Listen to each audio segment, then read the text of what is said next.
So I go on and finishes on him.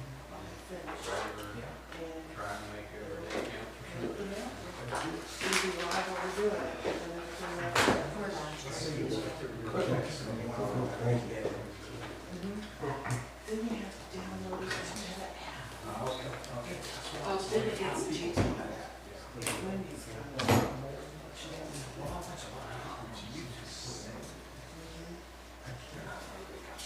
Because they'll take condense it to still. Yeah. I got it. Go through it, find it, but you go start. You know, Create. here, sign the things, you know, it's not gonna change overnight. I was just wondering how you. Because I was looking at doing some stuff. Oh, you can go social media. Facebook or YouTube? And YouTube's different. Yeah. I mean, just how to do it. We just recorded the drive. Some computer stuff.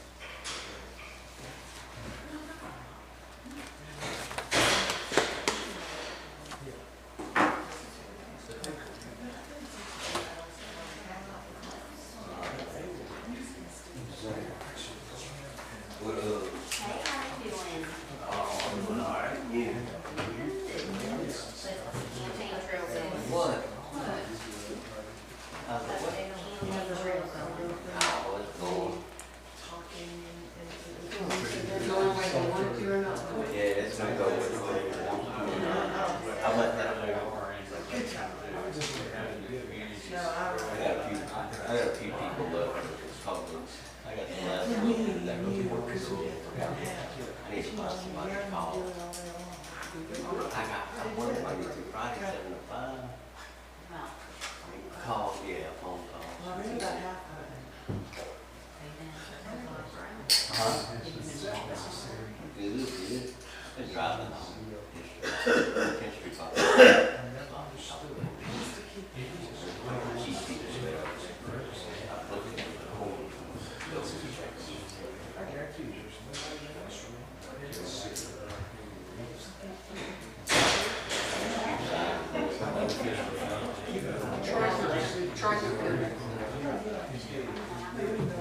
Hello. Howdy.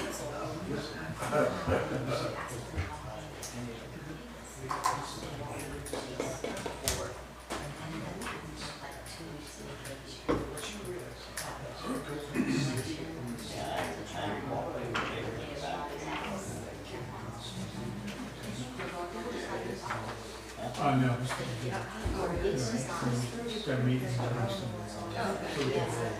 Little curve. This is how safety. You're doing a similar thing, have a work session at 4 o'clock in the afternoon. It's in Master. If you're in Master, it's going to be like a Zoom. Meeting with the other way around. Yeah. There's no, it's going to be too Master. Yeah.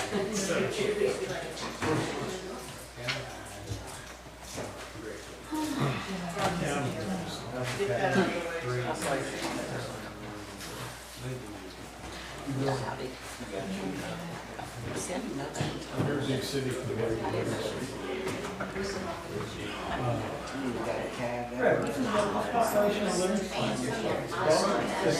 Oh, it's under 2K. Yeah, under 2,000.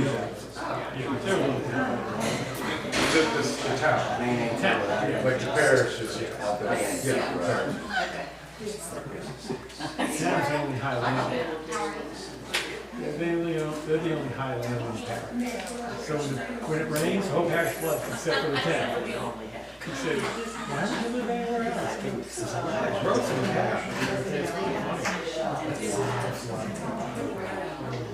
the low-lying areas, you know. That's why the town, because the railroad station was there. And railroads can build, it's good land. So that's what they do. It's off of the loops, north of the Albany. Down Springs, Walker.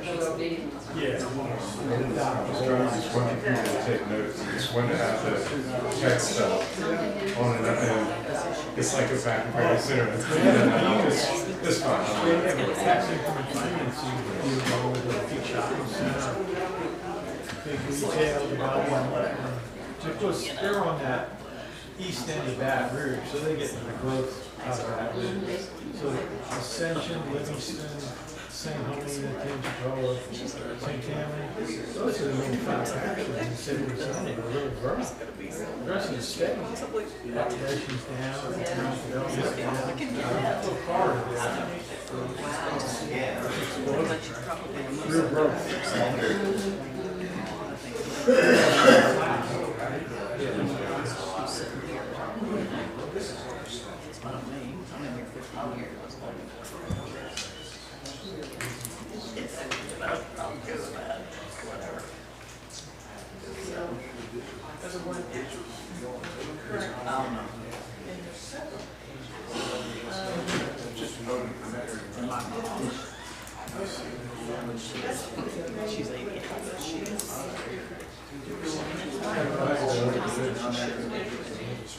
Put it on her automatic because she went to her to check her mail. Shouldn't be driving. She waits till I'm on. And then she gets out of her car and says, she calls. Hello, my friend. Hey, how you doing? Good. Good. I just brought the one I had. I was like, well, Yeah, I did too. I got another one. but this one has a different date on it, so I guess it's good. Down her back with her skin under her arms. Yeah. Oh, Miss Arlene. Miss Arlene. This thing's on. Thanks for looking into that for me. I was able to get it out there. 2 minutes. The business license. Oh, yeah. I think they forgot about it. Okay. Whatever you know. Arlene. Hello. Something came up with I'm actually, I just walked into a meeting, so I have to be quick. Is it, oh, it's being streamed. I'll have to say no. I'll do it tomorrow because I don't know how long we'll be here. It might be 7, 8 o'clock before I get out here. So this is Yeah. back. I asked him, anything ever come up with all those, rental, the, like Airbnb stuff? Anything ever decided on that? Where's Like, my house? is there gonna be some ordinance about Airbnbs? Because my son has several. He was saying that one of his in Lake Charles the other day, when he went. How'd you do it? To the house, he said, "Okay, sign it." Oh, somewhere right by it. Might as well put my jacket on. I'm already cold.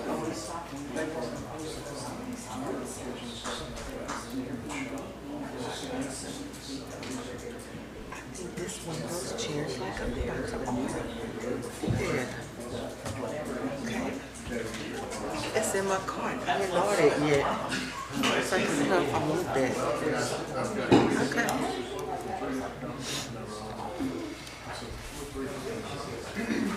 So I spend a lot of time on my desk now. That chair.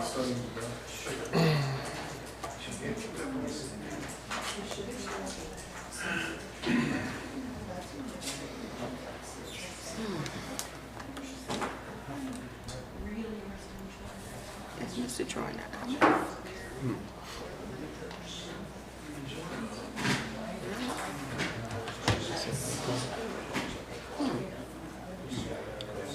That's different. Totally unexpected. He's very passionate about this. I didn't expect him not to come. Is he okay? He'll be all right.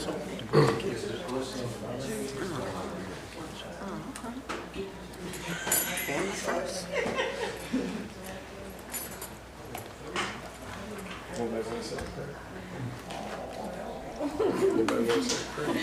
If mine was right, I'd be appropriate.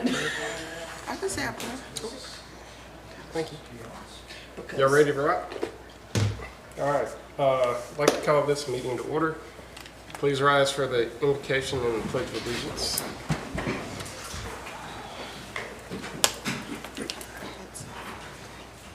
Okay. Dear Lord God, thank you Thank you first of all for bringing us all here together tonight.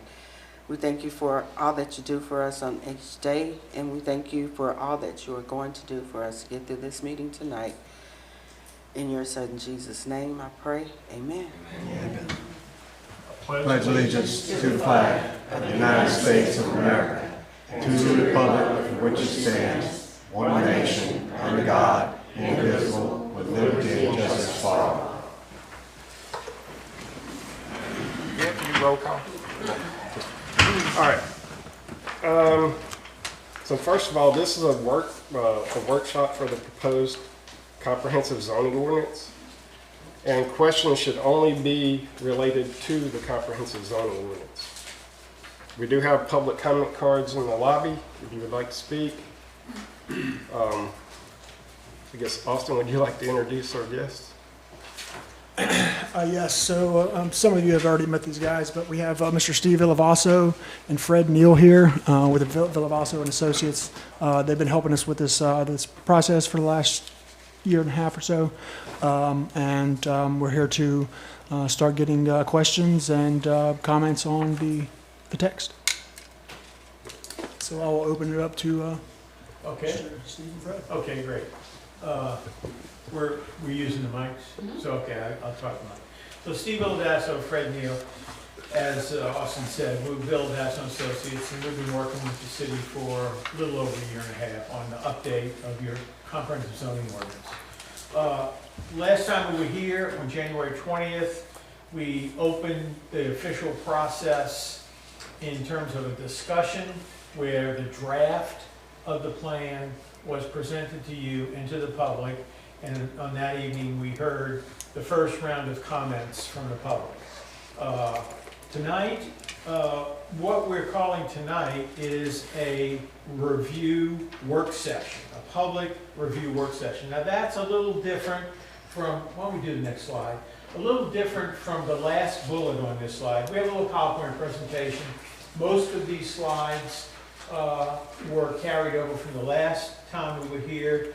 I see a lot of familiar faces here, so many of you have seen these slides before, but we're going to go through them. We'll go through them quickly so that we can get to your comments, which is really the real reason we're here tonight. But tonight we call this a public review work session in terms of it's not part of the official adoption process, and I'll get to that in a minute, but it's part of the public review process where it's more of a listening session. And last time we were here on January 20th, we heard a lot of great comments from those who came. Some of you here tonight, some of you didn't make it back from that time. And so each time we meet, we're going to hear a new round of comments. And our job is to embed those comments into the document. Now, we're not going to bring a new draft every time we meet with you. We've done this before, and we did that years ago, and we found that's a disaster. Because is it draft 4 or is it draft 16? Okay. I'm not saying we're going to have 16 meetings about this, but we've had that in other communities, never mind. But the point is, we will produce an official draft at the point when the Land Use Commission is ready to begin what I call the official adoption process. And that's really the bottom bullet on this particular slide. The official public hearing and adoption process with the Land Use Commission and the City Council. Because we know that a comprehensive zoning ordinance update is a legal process. And your comprehensive zoning ordinance is a legal document adopted by your elected officials as a law. So the Planning Commission's role is critical, where you review it, you put your input into it, and you make recommendations, but you don't get to adopt it because you're not the legislative body. Okay? And your recommendations, as part of that official process, will go to the City Council, and the City Council will then introduce it for adoption and hold its official legal public review process. And at some point, when the city council is satisfied, listen to citizens, maybe there'll be another draft, then the city council will actually adopt it as a legal document. And so I went to the last bullet up there, but not to pay any disrespect to bullet number 3, because really that's what we're here tonight. Collect comments and listen to input, and then to continue to develop this draft of the text of the zoning ordinance. And that's another important thing I want to mention tonight. We are not talking about the map, the zoning map. The map will come after the text, but the way a zoning ordinance is updated is you get the rules in place, and then we'll apply those rules to a new map, and that new map will go through the same review process. And at the end of the day, there'll be a new zoning text and a new zoning map, and those will be the zoning regulations that the city of Sulphur will use to manage development going forward. And as a footnote to that, as a good planner, I will say, then it'll be time to update your master plan, okay? And so, and we heard about that last time.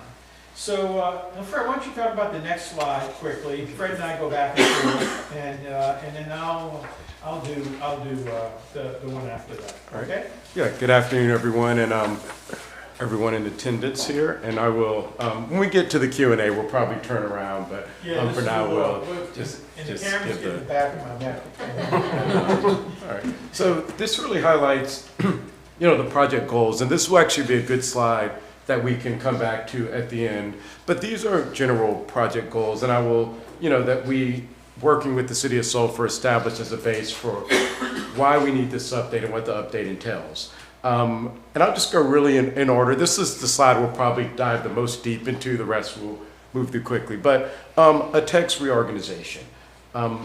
In the draft that, as Steve mentioned earlier, that's like for public review and comment, it is organized into 8 different articles, or 8 different chapters. Your current zoning ordinance is 4 different articles, which, one of the challenges is that your current code, there are different parts of land use regulations scattered in different parts of the code. One of the main reasons that it is 8 articles is so we could capture all of your land use regulations in the zoning where they belong. So for instance, you've had separate manufactured housing ordinances. You've had separate ordinances that have been changed over time around landscaping. You've had some other separate development regulations, and practically, all those belong in the zoning ordinance. And this allows you to have everything in one place. So in current real time and in the future, if someone wants to do a new development project, they will have one part of the code where they can look at everything. It'll talk about their landscaping requirements. It'll talk about the public process. It'll have all the definitions. So a big part of this effort is consolidating all the pieces in one specific document. Second, moving down, streamline procedures, which is also, and y'all have a great staff, and they've actually done a lot of this work, in the department and in City Hall, but thinking about timelines and due process and notice, and also putting that in the document so that the public can see that. So if you want to, let's say you want to do a conditional use, you can see what you need in the application. You don't have to go someplace else to get additional information. You can see when the deadline is. So you need to have it submitted at least 10 days. The city has 10 days to give you comments back. Then, what are the departments this referred to? So that's all in the procedures. I'd like to back up to new zoning districts. Your current code has 6 zoning districts. This new draft has 10 base zoning districts organized by general types of use. So we have some residential grouped together, commercial, then there's open space, and then there's kind of the industrial, institutional. So 10 plus 2 overlays plus 1 PUD. We just think 6, there's not necessarily science behind the number, but from all our work in Sulphur and communicating with everyone, the districts you have right now are, in some cases, too broad, that they allow for too much without providing a lot of specificity, or they're just not aligned with the development pattern of Sulphur today. Frankly, one of the big pieces of this that we love input on is the lot sizes in residential. Your current code has, residential districts that the lot sizes and development standards don't always align with the development pattern of the city of Sulphur. So the zoning districts are a big part. Additionally, putting, clear standards and landscaping, parking setbacks, all of that is in one place for each zoning district. Manufactured housing standards, we can talk about that, but as over time y'all have adopted them in different parts of the code, putting it all in one place, having clear standards that hopefully support the type of, the character of housing that you want, but also protect you as a city from, from violating any federal laws around housing. And the Interstate 10 frontage road overlay, that is a particular piece, but I think it also highlights that, you are a city, you are your own city, but you are in a parish, and this was an overlay district that's both the city and the parish work together to develop, and they've enabled part of it on their regulations, and the cities in this update is going to enable that. So the regulations match those consistent development theme on corridors or places that are both in the city and in the parish. And then one more note I want to add that should have added that we have a lot more definitions. One of the things that we found over time is your current code. I don't know how many pages, it's a handful of pages. There are a lot of definitions in here. We know not everyone's going to read them all, but they're updated based on modern standards, modern uses, and there will always be something that may pop up that you have to go to the staff, you have to look at, figure out what it means. But we know one of the challenges y'all have had is someone wants to do something, and again, your code doesn't have a lot of definitions, it's really broad, so you're like, well, is it that? Is it that? How do you do that? So we've tried to capture, and we'll probably even add a few more as we get comments, we need to think about that. We need to make sure that's a clear definition for that. So we wanted to spend the most time on this slide now, and see if you want to add anything before we move on, but this is really the highlight of why and how, and I think really captures a lot of the changes between, if you ask, what's different from the current ordinance versus new draft, that those, again, with that definition really highlight, those are what I would call the major themes and changes where there are differences. Yeah, I think that's right, Fred. And so the next slide, slide 4 and slide 5, really a kind of a couple, but 5 is the 5 bullets that we kind of started with at the beginning of this process. In terms of, these were focus areas that we kind of whispered in our ears, make sure you look at these areas type things. So manufactured housing regulations, okay, we've heard that several times. It's not listed number 1 because it's the most important or the most critical. They're all important, so I want to mention that. Non-conforming issues, Fred alluded to that. The lot size issues in your current ordinance doesn't fit in the development patterns of Sulphur today, and it's not going to fit the development patterns of Sulphur in the future. And we don't want to create huge swatches of lots that don't conform, that don't meet the new rules, that will cause problems for citizens and future administrative staffs. We talked about clear operation processes and clear standards of development. And last but not least, on this particular slide, a friendly code that hopefully citizens can understand, hopefully developers and property owners can understand, and also that staff can understand, and elected officials, so that we can all communicate about this and move forward together. So the next slide is sort of what we heard on January 20th. These 5 themes, we heard a lot of great comments, but we clustered them into 5 themes. We heard about non-conforming issues, the concern for that, so we checked that box. We heard about some sort of in the weeds application type of issues. How will variances work? And I want to put a little asterisk on that, and I want to say something new about that in a minute. We had a lot of comments about accessory structures and how another building or another structure on a single lot, how's that going to work? How's it going to be treated? It's a big issue everywhere in every community in the state of Louisiana. And then standards, we got good comments about that. And we didn't slip a little $20 bill to anybody last meeting, but somebody said, you need a new master plan update. And Fred said, yes, okay, because your community does understand this, you know, you get it, okay? There needs to be a plan that is supported by standards that can be evaluated and citizens can work with. So clearly, this process will lead to a rethink or an update of the master plan. You have a good master plan. We actually worked on it several years ago for you. So Fred, I think you did 6 already. Yeah. I'll just say I think this is just the articles, the 8 that we mentioned. We can follow up as detailed, but I do just want to quickly, you know, there is a process. That's your general provisions, your enabling authority, then we have process and procedures. Next, we talk about the zoning districts. Then we get into use standards, development standards, non-conforming use standards. So that big section is really all of the development standards put together with sign regulations. So there's been, you actually had pretty good sign regulations, but we've done a few tweaks to that. And then the definitions. So that is the 8 chapters that we have. Let me go on. So the next few slides, so Fred, you've already gone through these. Why don't you do those until we get to slide 11 and the next steps. That's what I'll do. Yeah. And I think, and again, I'll just breeze through this quickly. Although we do know this is being recorded, and again, we'll look forward to asking questions. But I think just that first bullet is really, well, these 2 bullets are really that we believe the new residential zoning districts better reflect current lot sizes and existing residential neighborhoods. And we're thinking of the text, the rules. So love to get feedback.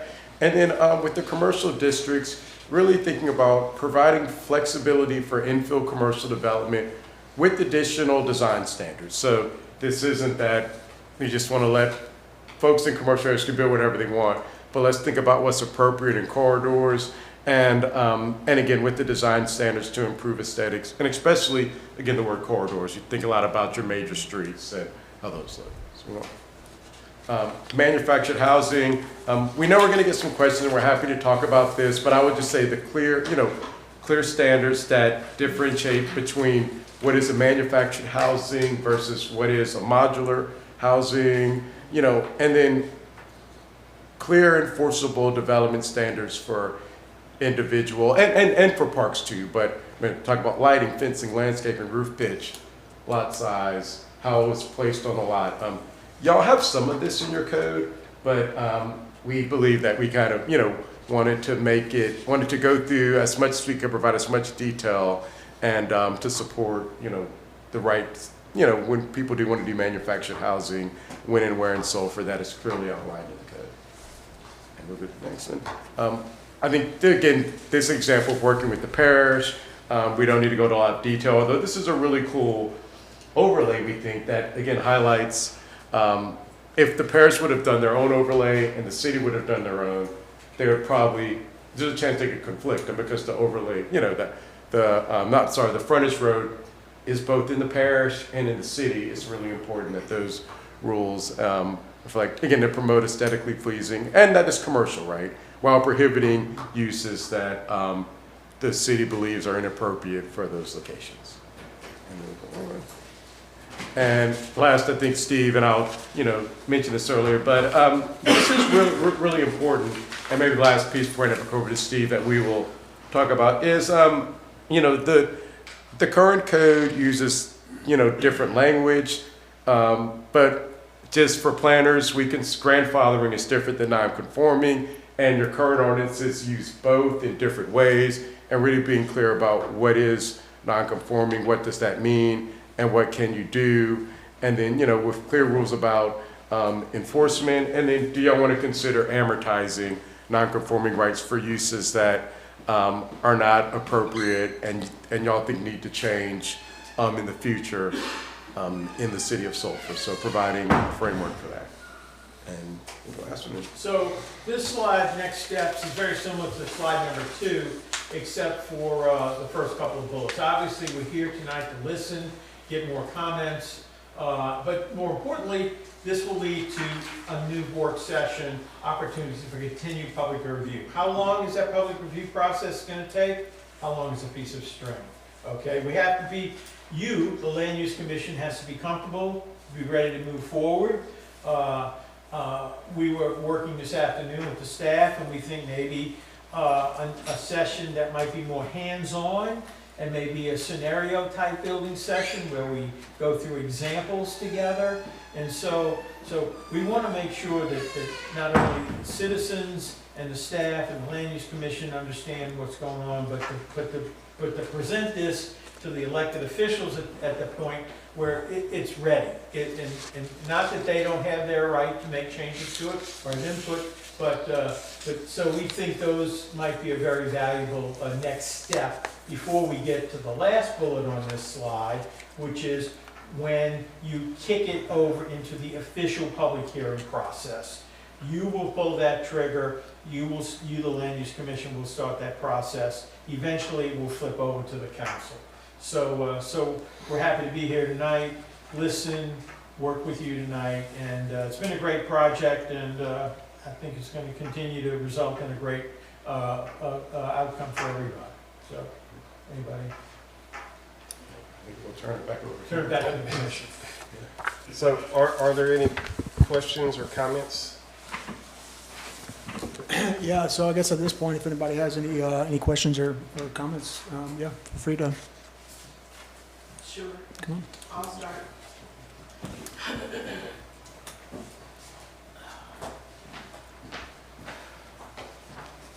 My name is Sheila Broussard. I've read about half of it. And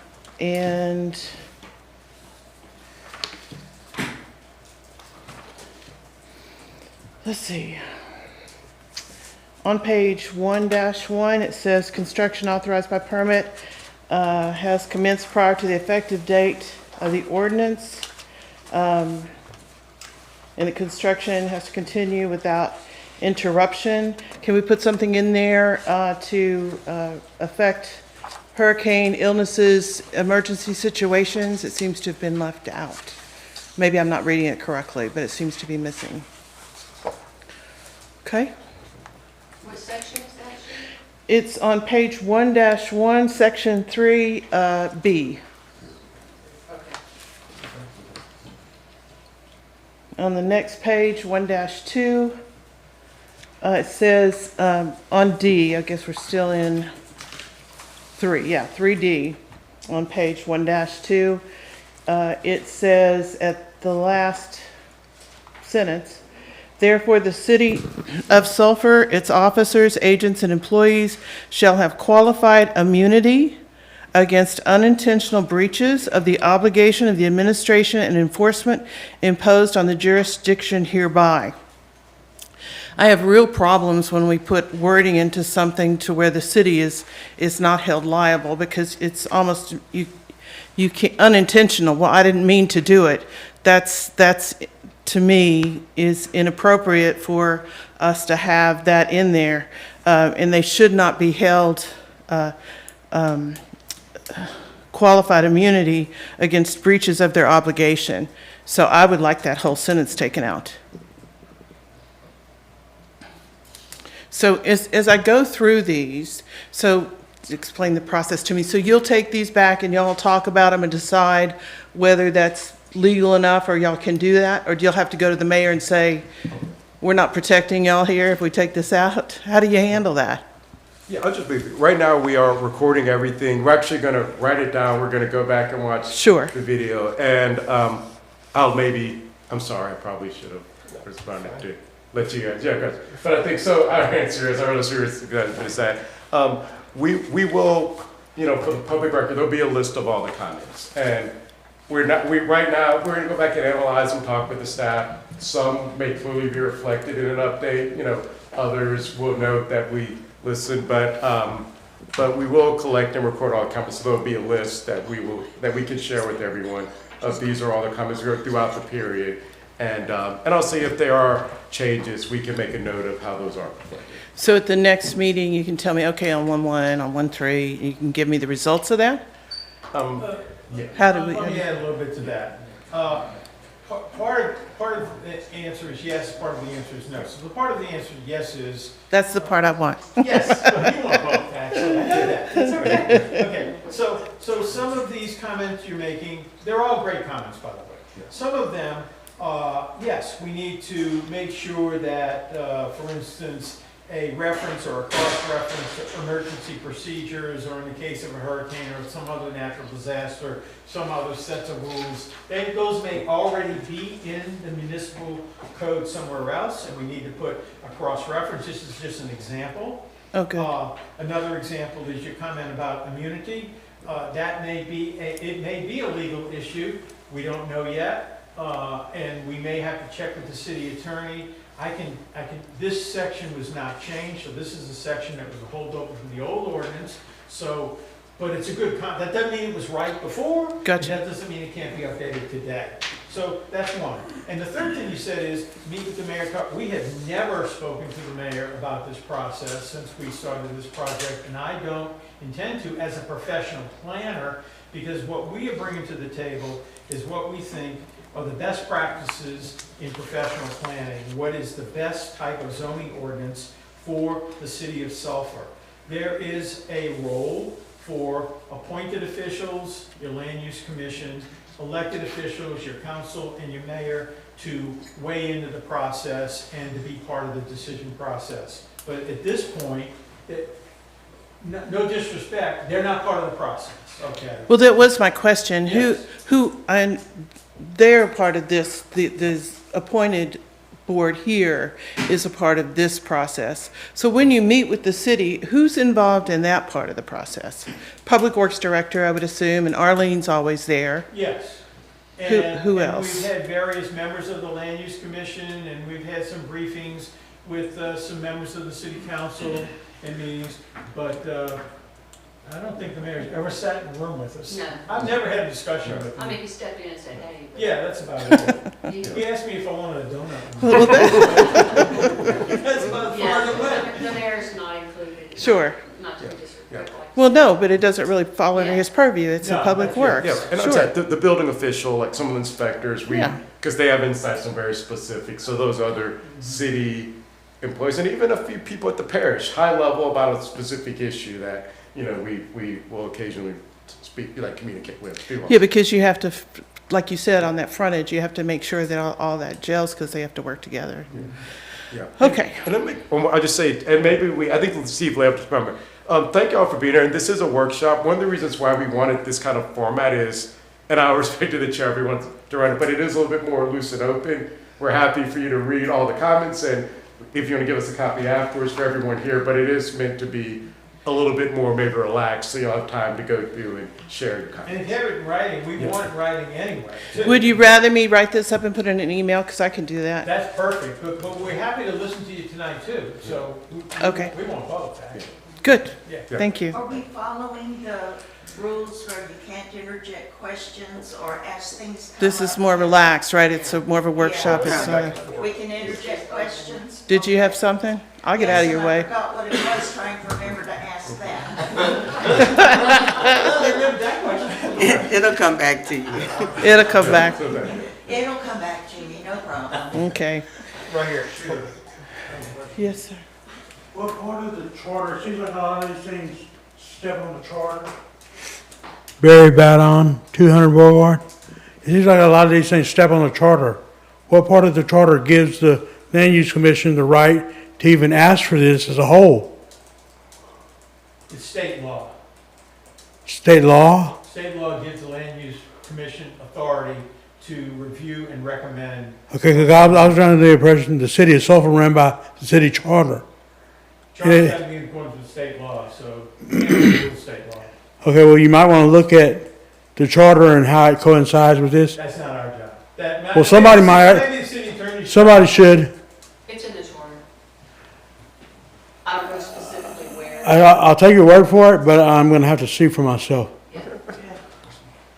Yeah, the charter's not that long. Barry, read through it and let me know. Okay, okay. But just to clarify what he was trying to explain, the Constitution of the state cannot go against anything for the United States Constitution, and then our home rule charter can't go against either one of those. So it's kind of, that's the hierarchy.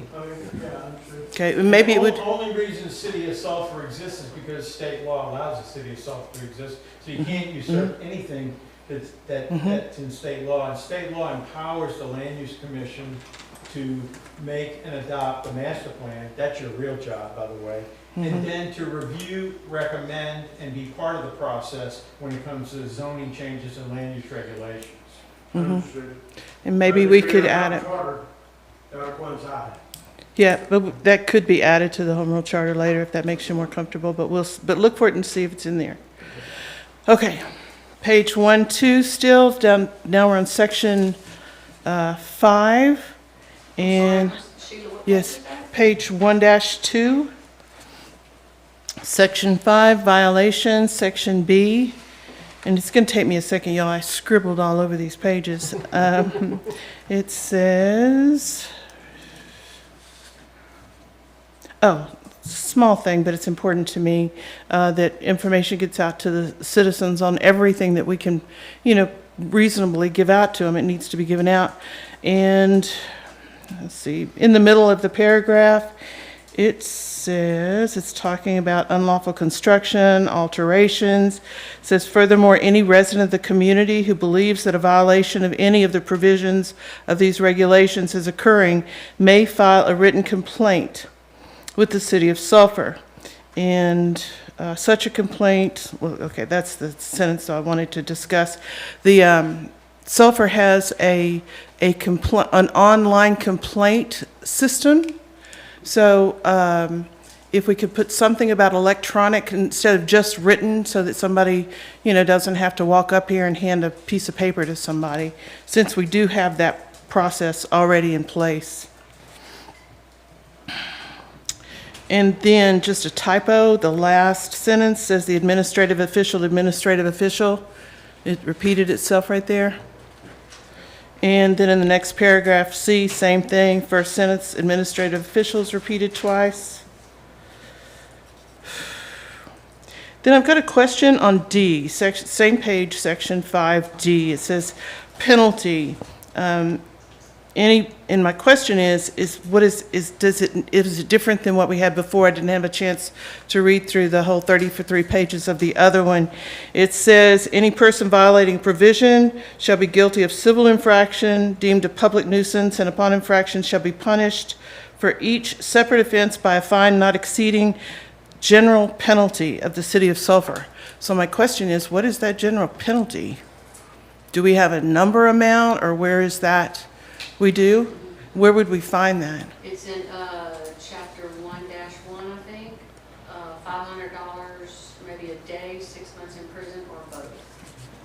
Okay, chapter 1-1 of the city Yeah, in our code of ordinances. Code of Ordinances, thank you. Won't do this, Charles, but I'll just say, in your current code, you do have a number in there, but one of the best practices is that you don't put a number in the zoning ordinance.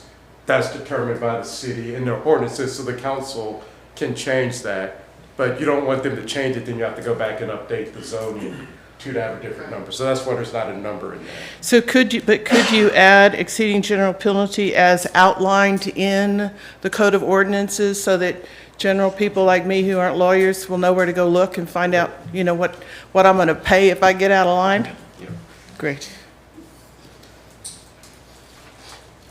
Does it define, Go ahead. does it define what those things are? I'm not following you and trying to follow you in the draft, and I'm not following, but that's probably me because I'm using a phone. Yeah, it's tough. What was your question? Well, is it outlined what the offenses are? Not in here, no. Is it outlined someplace else? That would be in the Code of Ordinances, I'm guessing, or it's outlined further on in here, what the different violations are, correct? This section is just an overview of the violations, and then it gives the ordinances. Am I understanding that correctly, Yeah, Mr. Fred? we'll check to see if we can cross-reference somewhere. Okay. Make that work. Okay. Okay, on the next page, 2-1, under Article 2, Administration, Applications and Procedures. A, under the purpose, it says, purpose of the section to outline and summarize. In the next sentence, if provisions conflict with provisions of any other section in Article 2 of said section shall control. It just got legal for me there, and I'm not really sure what that is saying. Which one controls?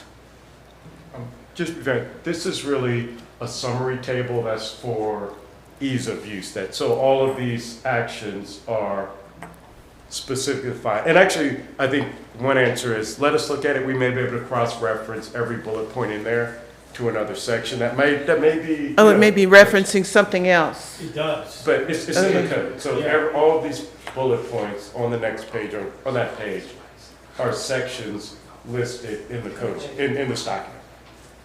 But, so yeah, we may be able to. Adding a cross-reference. Yeah. Okay.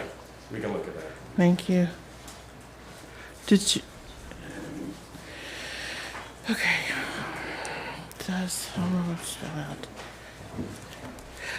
Okay. Okay, the next section B is, the table is process responsibilities.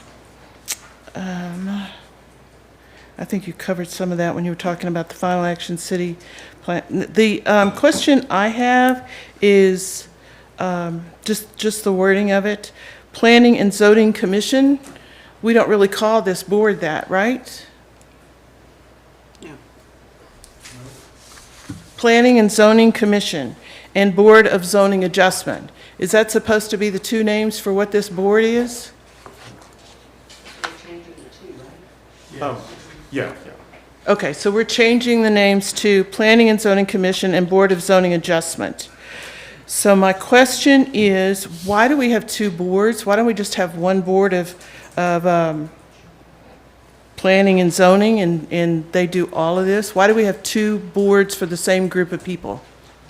That's always been my question. It's actually a very unique thing about the city of Sulphur. There are only two cities in the state of Louisiana that allow the same members of one board to serve as members on the other board. That's you and Mandeville, actually in state law. And the reason for that is the two boards, the Planning and Zoning Commission, now known as the Land Use Commission, has one set of responsibilities in accordance with law, and the Board of Zoning Adjustment has a completely different set of responsibilities, standards, code of ethics, and everything. So they're not the same at all. The Board of Zoning Adjustment has very specific responsibilities and ability to make actions, and as opposed to the Planning and Zoning Commission. So that's why they're not the same. And by the way, even though the same individuals will serve as members of the Planning and Zoning Commission, now known as the Land Use Commission, that meeting is concluded and a new meeting is convened under the Board of Zoning Adjustment with different rules, different regulations. Yes, I've been in those meetings. It feels very weird to sit down and stand up and do the pledge all over again. They're not the same. Okay. Yes. So we have to keep them separate. So, but there, I think a friend of mine sitting here tonight one time said, and I'm not, James, I'm not sure if it was you or not, I think so. And in here it talks about if you want to appeal a decision, that you go to the other board. Absolutely wrong. Okay, it's not in there. If you want to appeal a decision of the Land Use Yes. Commission, this is on my exams, by the way, that I teach at Loyola Law School. Where do you file that appeal? With City Council? The City Council. If you don't agree with the decision of the Board of Adjustment. 14th jurisdiction. You got it. Because the Board of Zoning Adjustment is a quasi-judicial board. They're making judicial decisions and interpreting the law. So the only appeal to that board decision is to another judicial process, where the Land Use Commission is part of the legislative, executive branch of government. Their decisions stay in the legislative branch of government. Okay. I love this. Do they have to be, do both, both of them have to have the same people, or can it be separate people? Or In every other city and parish in the state of Louisiana, except Sulphur, Louisiana, and Mandeville, Louisiana, they are separate boards and separate individuals. But there's a special law, state law, You guys are very special. Allows Mandeville and Sulphur to use the same human beings for both boards. But they don't have to. They can't be in any other city. No, but in Sulphur, the next city council that comes in, can we say we now want two different groups of people to do these In my jobs? opinion, they have to be the same now. Because they don't exist. Boy, that'd be a bonus question on that exam. That's right, that's right. I'm good at bonuses. I'm saying they have to be the same individuals. If you wanted to go back to the traditional two separate boards, I think you opt out of the state law. You opt out of the state law forever, in my opinion. And you couldn't go back. You could do it, but I think you'd have to do it through some judicial legal process. It's not just we'll do it this year, we'll do it next year, that type of thing. But it is possible the next city council would have to go before the state and say, this is why we would like to have two different If they want boards. to change state law, they have the ability to start that process. God bless them. It took us 5 years to get it done last time we did it. 5 years. Yep, things take a long time. Oh, yeah. Okay. And I really do enjoy your lessons. Absolutely. Okay. Quick question, probably for Arlene. Under Planning and Zoning Commission, it says adopt and update the master plan. When was it first adopted? And we, yeah. 2011. Okay. Okay. Administrative official is who? Austin? That's what I figured. I had written that down. And building enforcement official? Jared? Jerry Jones? Okay. Thank you. Page 2-2. Section is common review procedures. B is pre-application conference. Let's see. And here it says optional before submitting application for development approval. Applicant may schedule a pre-application conference with the administrative official, we know that's Austin, and the city planner. Who's the city planner? Austin's the same person. And I just know, that was a definition we put in the code.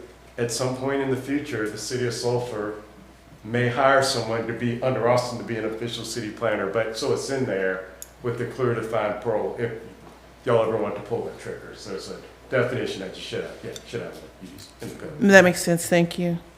Okay,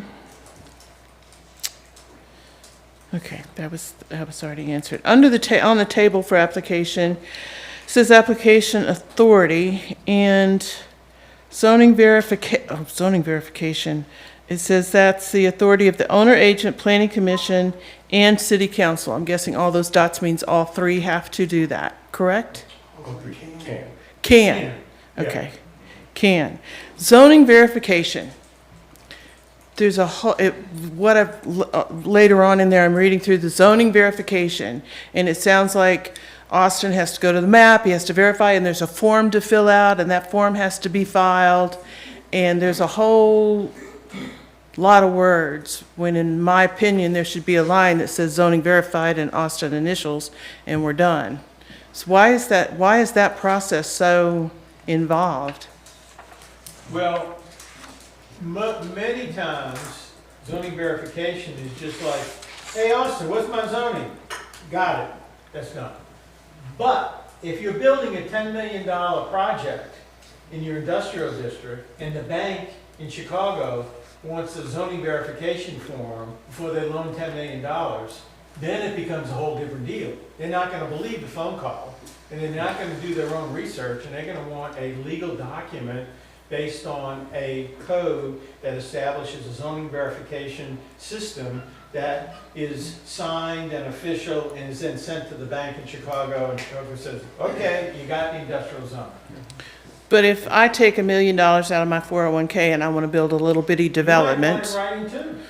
but so I could request that, but I don't understand why he's required to, if I'm going to build a duplex, Go ahead. Yep, so I think 95% of these are actually a checkbox on an application.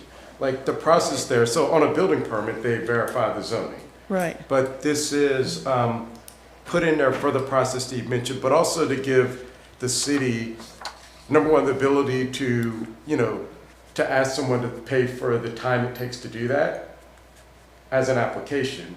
Because the worst case is, I'll just say some crazy scenario, Austin spends all day doing research and it's one calls for folks who want to speculate about property, but it makes folks actually put in writing, if you want that level, I'm sure if you just call Austin and say, what's your zoning, he'll tell you, right? Y'all are. Oh, yeah. real time. Yeah, But people call me, yeah. This is for the level of where someone wants an official documentation from the city that requires, you know. But the way I time. read it in here, it sounds like the certificate this certificate's required. So, and I'm 95%, and this is a good conversation, 95% of these, the requirement is someone comes into, let's say they just want to replace one of their doors and need a building permit. And, you know, what's your zoning, what's the use, the checkbox, and it's part, and the language, and it's confusing, but the language, or it can be, the language clearly is referring to that check. So any development project, you verify the zoning. Okay. And that's the staff level verification. Okay. It's very short. Then on the third line under application authority, it has variance, and the variance is only the owner. I would think that Austin would have to do something with the variance. It's not just This is application. application. Application. Okay. And I'll just Gotcha. add, I think these are good, and we'll keep writing them down. No, that but- makes sense. That makes and sense. A lot of this is state law about who can do what, actually. Yes, no, that makes sense. Okay, next page is 2-3. We're still under, let me see where we're under. Section 2 was the page before. Oh, on the bottom. Okay, C1 is on the bottom of the last page. So C1A, let's see. B, it says at the top of the page, B, initiation by city council. The city council may initiate allowed applications or request by resolution according to the rules and regulations of the city. I'm just confused on what sort of application we're talking about. In my mind, I'm thinking application, the citizens or developer comes in. What, was this for city property that that's what that's referring to? The city doing application? And I think this actually goes back to the table. So a zoning verification, appeal of administrative decision, and then a map amendment or a text amendment. And I think technically means that, you know, the council president can't just like put into the record, we want to do this, but they have to submit a resolution. So the council, so those are 4 applications that the council by resolution can initiate. It doesn't mean, so it starts the process. What would they start an application for, is my question. Either a zone Yeah. verification, appeal, a zoning map amendment, or a zoning text amendment. Okay, so they would start an application for somebody who's doing something. Is that what we're saying? I would say, I think we can follow, I wouldn't go as far as, I think they have the powers of the legislative body of the city of Sulphur. Yeah. As a legislative body, these are things they can start the process for new legislation, if that is a answer. So they can, for the zoning, they can start the process for its new zoning regulation? Okay, because that's the second meeting that we attend. Okay. Yes. Yes. Gotcha, That's the reason we're here today. gotcha. Okay.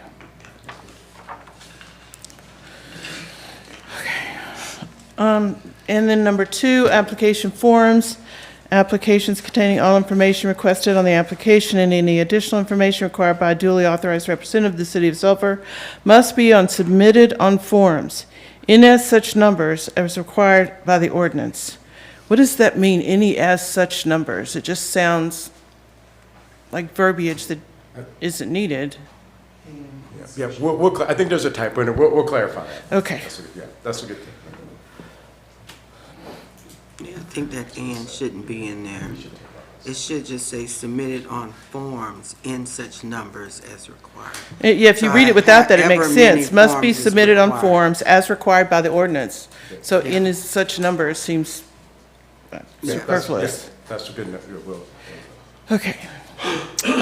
On 3, fees. No application shall be reviewed and no permit, certificate, or variance shall be issued unless or until all costs, charges, fees, or expenses have been paid in full. I know that I would have charges and fees, costs and expenses. What am I paying for there? Could be inspections for certain building permits and things like that, Yeah, enabled by other parts of the code. I think it's a Okay. umbrella type statement. Okay, thank you. Okay. Building permits. Okay, number 4. I don't have enough written down to know what I was looking for. So I'll make a note to read that later, because I don't know. Jonathan, we have someone else on the speak. Yes, sir.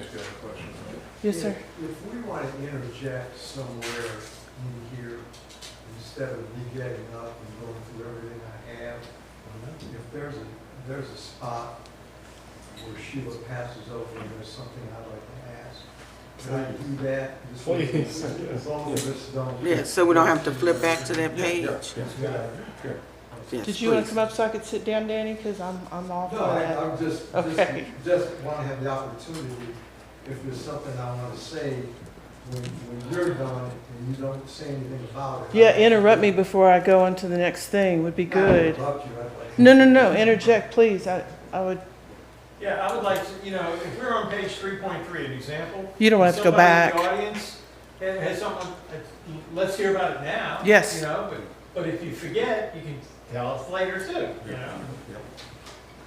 so did you have something on these pages already, Danny, you wanted to say? No, before this, what I'm going to do is just send you questions. Sure. And does Sheila do we need to get up there and stand, or can we just sit in our seats since this is an informal hearing? I think sitting there is perfect for me.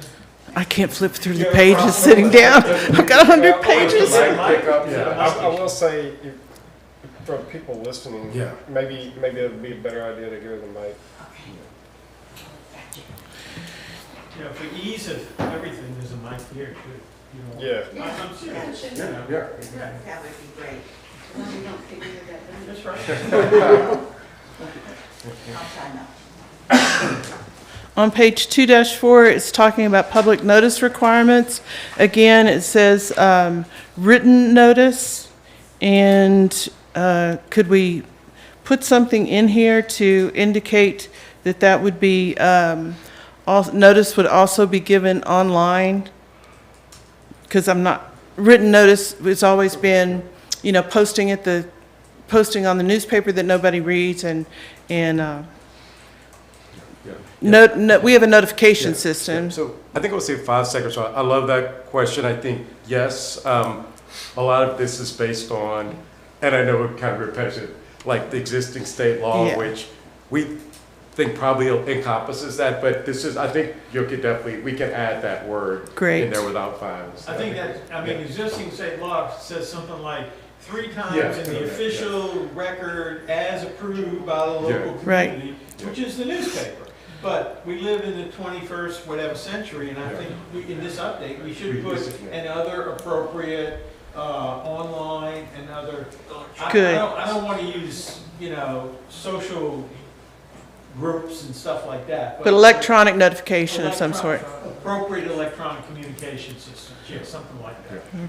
Electronic, okay, good. And then who defines appropriate? That's why we're putting it in there. We want to define it. We want to be flexible because there may be a system where it just is transmitted into our brains in the future. We don't want to carry phones around. Unfortunately, that's true. Right. So same thing with the notice of public hearing. All notices shall contain date, time, section of the ordinance, name of the applicant, brief description. Okay, so I was just making notes about, I was hoping all that would be online. That's great. And number 3 also is talking about notice of public hearings. I hope you put it in there. And number 5, notice of public hearing, if we could add it in there. Next page, I have great big no with exclamation, so let me see what I was talking about. Okay, page 2.5, so we're still in section 2E. Number 2, continuances. The chair, with approval of the body conducting the hearing, may continue the public hearing. No new notice is required. I'm really uncomfortable with things changing and not requiring notices. So can y'all look into that? Yes, and I think, I will say yes, we'll look at it. And I think it's making it more clear about what, because it is notice, it is on the agenda. I think specifically this is saying that they have to explicitly say we're going to continue this to the next meeting, so then it's in the record. But all of that said, yes, let us look at it. Maybe there's a more clear way to, to also not turn it into an administrative burden. Right. Yeah, we have to Right. define it somehow, Yeah. because maybe official notice involves putting a sign on a piece of property, sending letters to all the neighbors within 300 feet. I'm just saying. So we don't want to have to do that every time you continue a public hearing, but maybe to include it in the Or agenda that is make posted. sure it's included in the minutes, In the which minutes. Arlene probably does Sure, anyway, but you could then put that in it there. should roll Yeah. through the next agenda, Right.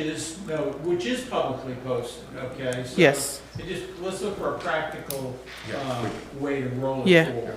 So this isn't saying to open a new meeting, this is saying at the next regular meeting. Okay. It continues. Yeah. Yeah. Under a, it's a motion to continue the public hearing. Yeah, Right. and I think there's really in the weeds of, there's some Robert Rules of Order that like continue can substitute for defer, but you have to specifically say to the next meeting. You can't say indefinitely because it's not a continuance, that's a take. We can have fun and have that discussion. I know. Not right now. but yeah. I really Yeah, but it's- did, my brain did go to Yeah. Robert's Rules of Order, which, could mean a motion to suspend, motion to table, all that's on the table, so to speak, but Yeah. that's not what this is talking about. Yeah. Okay. And I'll tell you, about a second, the reason why this is in there is because, and you see this at the state legislature, not to pick on them, but someone will make a motion and they'll just essentially make something vanish without it ever coming up again. There's the reason why some things Protects happen. us from that. Cool. Okay, section 3, zoning verification, we already talked about that before. B, section 3B, 1, any interested party may request a zoning verification in accordance with. Oh, I know what I wanted, if it's possible. Zoning verifications, I would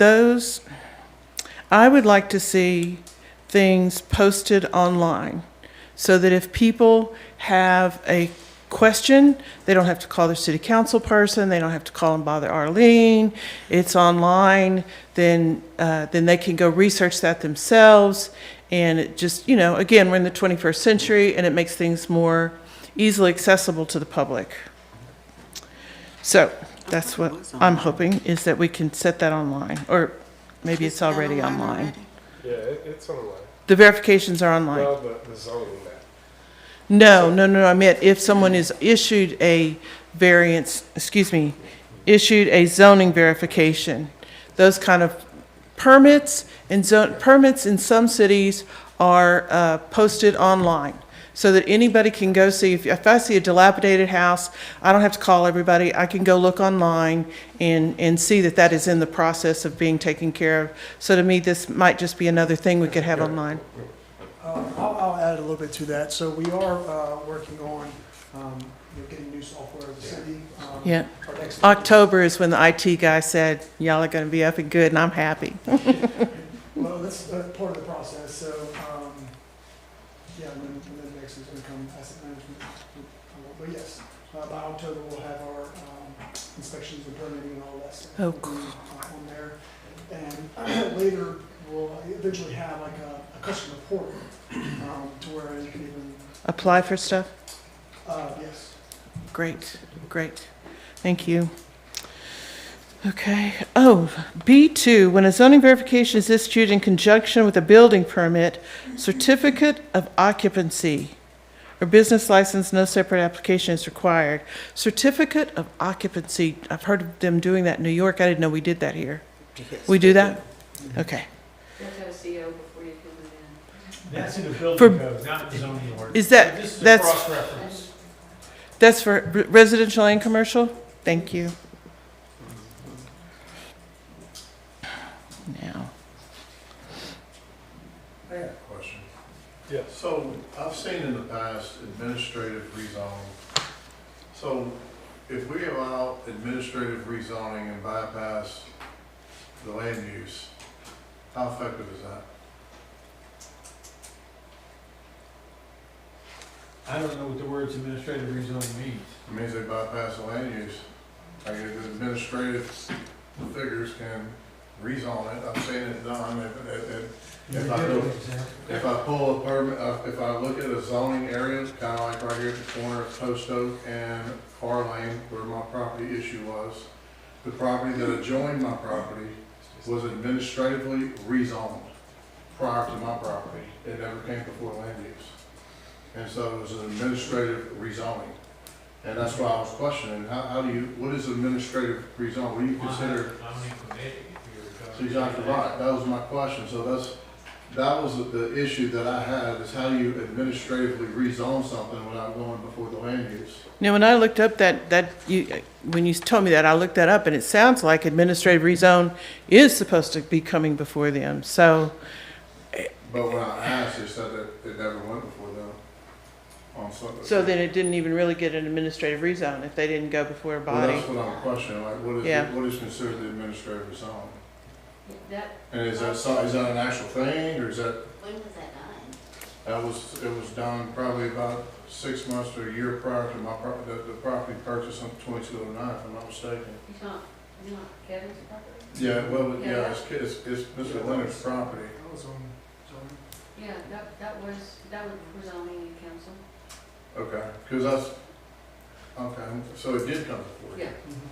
Because you talked about it before, we looked it up, and it was unverified, but I'm almost positive it was.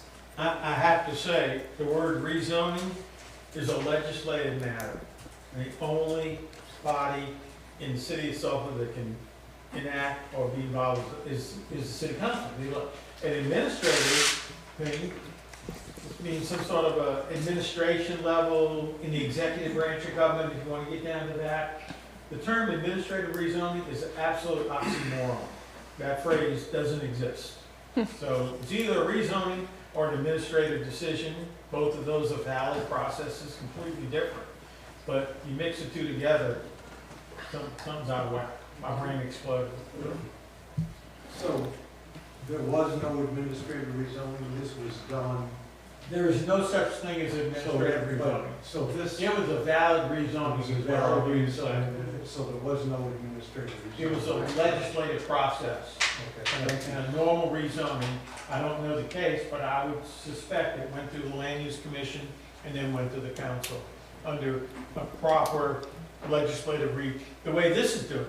This update of the zoning ordinance is a rezoning, okay? It's not administrative. So if it's documented as administrative rezoning on paper, if there was an email sent and it said administrative rezoning, that's my comprehension of what it was. And so I'm trying to interpret that just for clarification for the new zoning stuff that we're doing. What are we clarifying that as? We will never use that phrase. Yeah, that's not the case. Whoever And that wrote should that on never- a piece of paper doesn't know what they're talking about, and I don't care who wrote it. We won't write that on a piece of paper, I guarantee you that.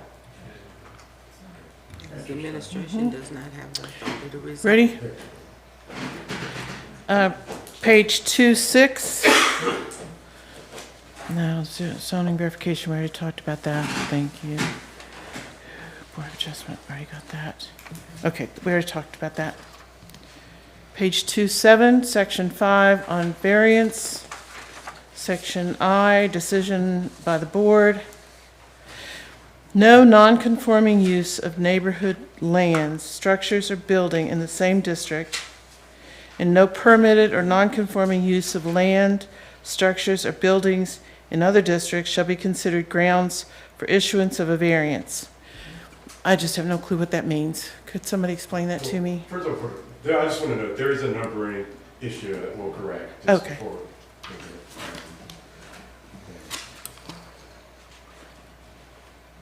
Oh, I see. It should start with A, B, C, D. It would be section D I'm talking about then, accurately. A, B, C, D. So could you, what would be, you said I, but then what number? It would be D. Section 5, A, B, C, D.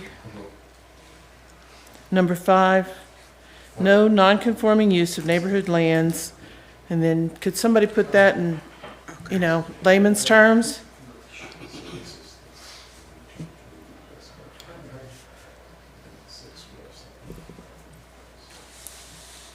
Okay. No, my glasses. Here, Brian? So this is That came out of the state statute. Does that basically say? Yeah, I think so, Well, yeah. for the appeals decision? I think so, yeah. Is that saying that if you, your next door neighbor got a variance, that doesn't mean that you get a variance? So this decision is publication. I think what it's just really clear for that, but I think what it's saying is that you can't. It's in other districts. You can't use the existence Other of non-conforming use as a basis of a variance request. Yeah. And a variance is granted by the Board of Zoning Adjustment. This is the criteria for decision-making process by the Board of Adjustment. This has nothing to do with zoning, okay? So if there's, that's, I think what you said, Cindy, right? So if somebody has non-conforming next to me, I can't use that to get a variance? That's right. Okay. Variance for neighbor. D5. And Variance these for- criteria actually came out of an appeals court decision in Louisiana and a state law. So these criteria have been cut and pasted into your standards for your Board of Zoning Adjustment. So really, we can't change any of these. So, No, I just want to know what it meant. No, we want to understand it, but I just wanted to tell you where they came from. Thank you. I have a question regarding it, because it says building in the same district, and then in other districts shall be considered grounds for issuance. It doesn't mean that it can't be an example. Say like I have it and my neighbor wants it, she can ask for it because I have it, but it Absolutely doesn't not. give her, she can ask for She it. can ask, but that's not going to be the basis That's of which she's granted it. right, You let me really finish can't my, consider I'm that sorry, in your can I decision finish process. my sentence? It It doesn't mean that she can't ask for it, it means that it's not gonna be granted because. That's right. I was trying to finish That's that right. sentence, I'm sorry, I It must doesn't- talk too yes, slow. right. But She's I not wanted to make entitled sure it that just because the just neighbor got because it. I have it, she can ask because I have it, but it She asked for doesn't anything. mean That's my that rule. she's gonna be granted it Right. just because I was granted She it. has to prove the other criteria Right. from a positive perspective. This is a Right, criteria. so that's what it means when it that's says negative. it's not grounds for it, Yeah. but it doesn't mean that it's not gonna happen. It can't be used as a It's- precedent. Exactly, Just to prove another reason, a hardship reason, all the other standards by which you as a Board of Adjustment will consider to grant a variance. right, Because remember, if you're a Board of Adjustment, you grant variances. You don't Right. grant waivers, you don't grant zoning changes. You yeah. grant So if she variances. has a variance to do something at her house, doesn't mean I can get that same variance just because she did, You're absolutely correct. but it helps the situation. There's no precedent. There's no precedent in zoning either. Right, that's Even if true. your neighbor's got zoning, that doesn't mean you get that zoning. You might get it based on another reason. Mhm. Precedent doesn't apply to this whole area of the law. Exactly. So what's good for the goose ain't normally good, what's good for the gander on that. It's not how it works in this area. Yeah, this goose don't get what that goose gets. Ready? Page 2-8, the next page. Let me see if we're in the right. That was I became D, so J will become E on the next page. Yeah, and you can just use the current one. Well, no, I like to have the, if I go back and go, oh, there was a mistake there, I know we addressed it. Because Fred can fix it while he's talking to you. Wow, multitask, okay. You will eventually, but as I said in the beginning, we're not gonna produce a new draft at the end of each hearing. Right. Yeah, but just, we will record a list and work with our leaders of all the comments, including last meeting, this meeting, so, yeah. Would it, let you, I'm going over all this, but I'm like Danny, I'd like to send you an email also. Who would I send that to? I would actually send it to Austin. To Austin, okay. Email Austin, okay.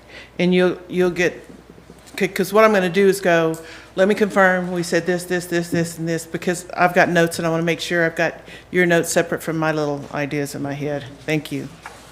Okay, so E on page 2-8, which was J, says the Board of Adjustment may authorize a variance only when the evidence supports a finding that each case indicates all of the following. And I've got a note over here, so this is different from the rezone that we did with Kim Cool.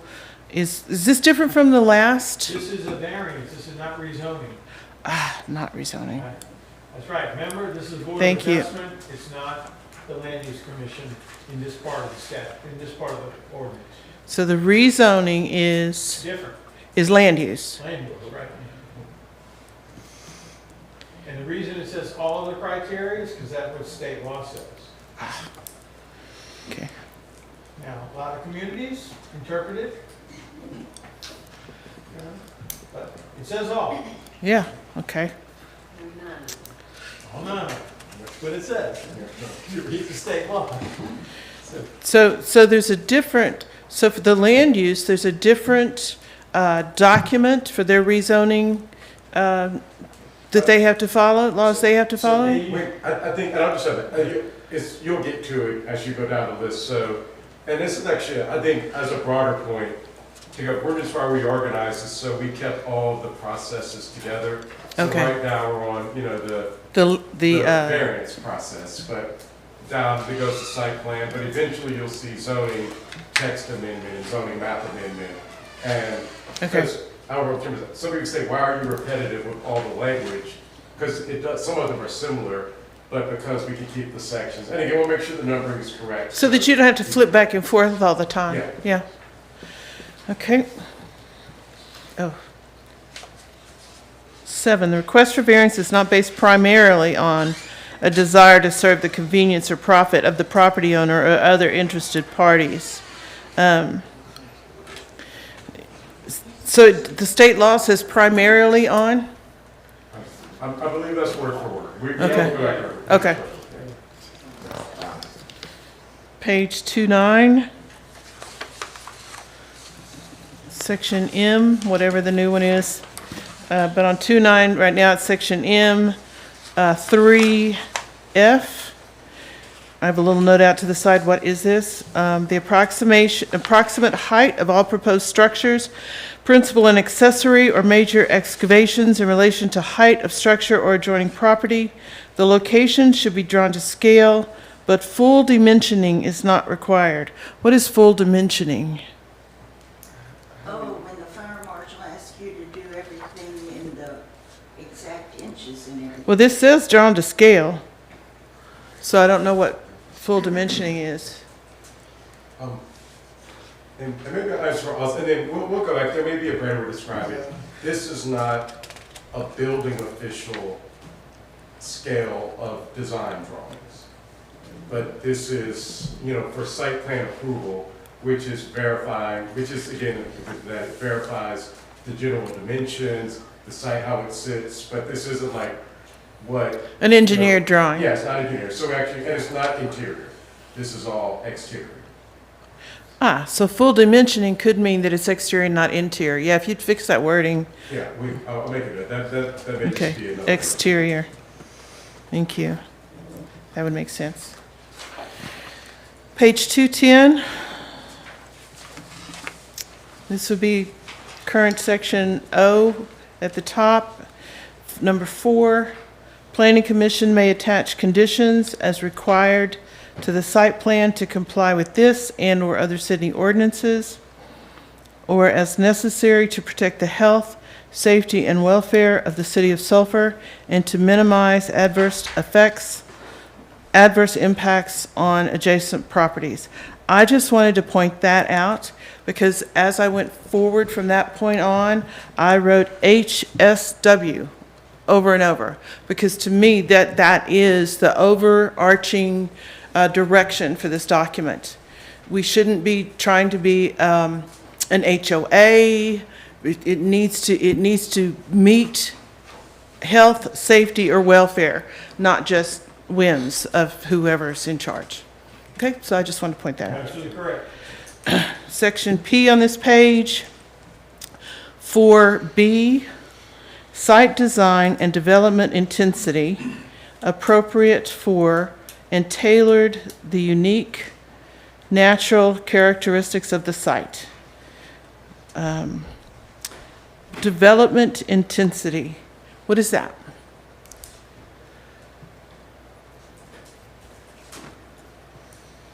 Let me write down.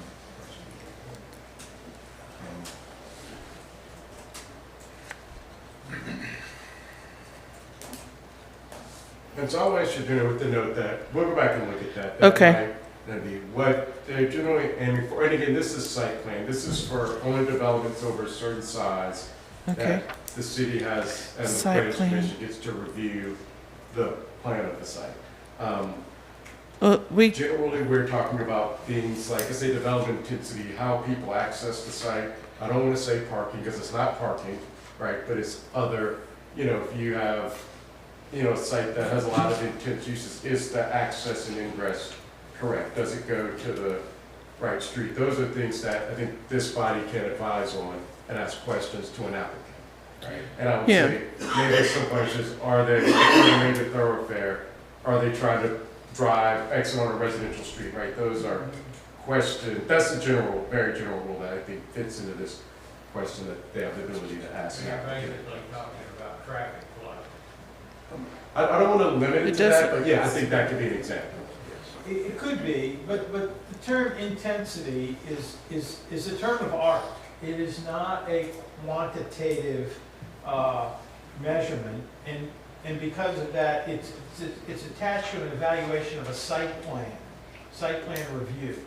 So that's why you don't need exact dimensions on a site plan. If it was a building permit, you want to know exactly how many feet and inches the window is and the door sill and whatever, But this is a site plan review. Right. A Setbacks. review of what do you want to do with the property, what are the uses, and how intense are the uses, okay? So we're not gonna, there's a lot of things going on there. Is it are they too close together? Well, that's a side yard issue.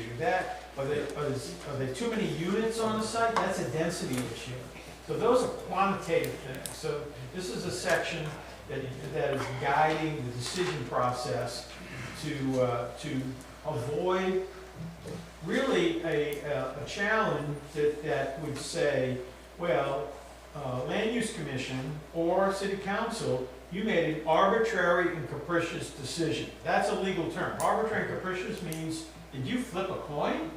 Did you just get up in the morning and decide to vote no on everything? Mm-hmm. No. We looked at it. We looked at these criteria. These are not quantitative. We looked at the site plan. We looked at things like intensity. We looked at some of the other conditions. And so and we looked at the health, safety, and welfare of the community. Those all go to proving that the decision makers did not make an arbitrary or capricious decision. They did take into consideration these type of things. Now, before an engineer gives a permit to build a certain building, they're going to want exact dimensions and density calculation and a parking radius and how many parkings. That's a different type of But this is good to talk about that here, because this is part of how this part of the ordinance gives the public bodies a basis on which to make their decisions and let citizens understand and participate in giving input about this decision process. And so I don't know what, this will never be used on a residential single-family house. This is only for more than 6 units of multifamily, but over 6 units But are. Where does it say that? On, at section 6, site plan review when required, is L. When required. And then. Thank you, on yep. page 2. Okay. And non-residential over 2,000 square feet. Page So 2.8, okay. It's meant for large, Gotcha. very impactful new commercial new developments. Thank you. What does it mean by unique natural characteristics of the site? Is that like don't build on a wetland area? I mean, yeah, I mean, actually, it could. I mean, maybe everything's flat here, so we don't have like elevation necessarily, but in places, or like there could be a water body running through that you, so I think those are what, you know, we think of like a natural feature of a site that, you know, and that you want to encourage a developer to develop appropriately, and as the local, as a citizen board, right, you have the ability to, you know, yeah, ask if the staff support a higher, you know, their design. Okay. Okay. That answered my question to refer back to the other one on the next thing also.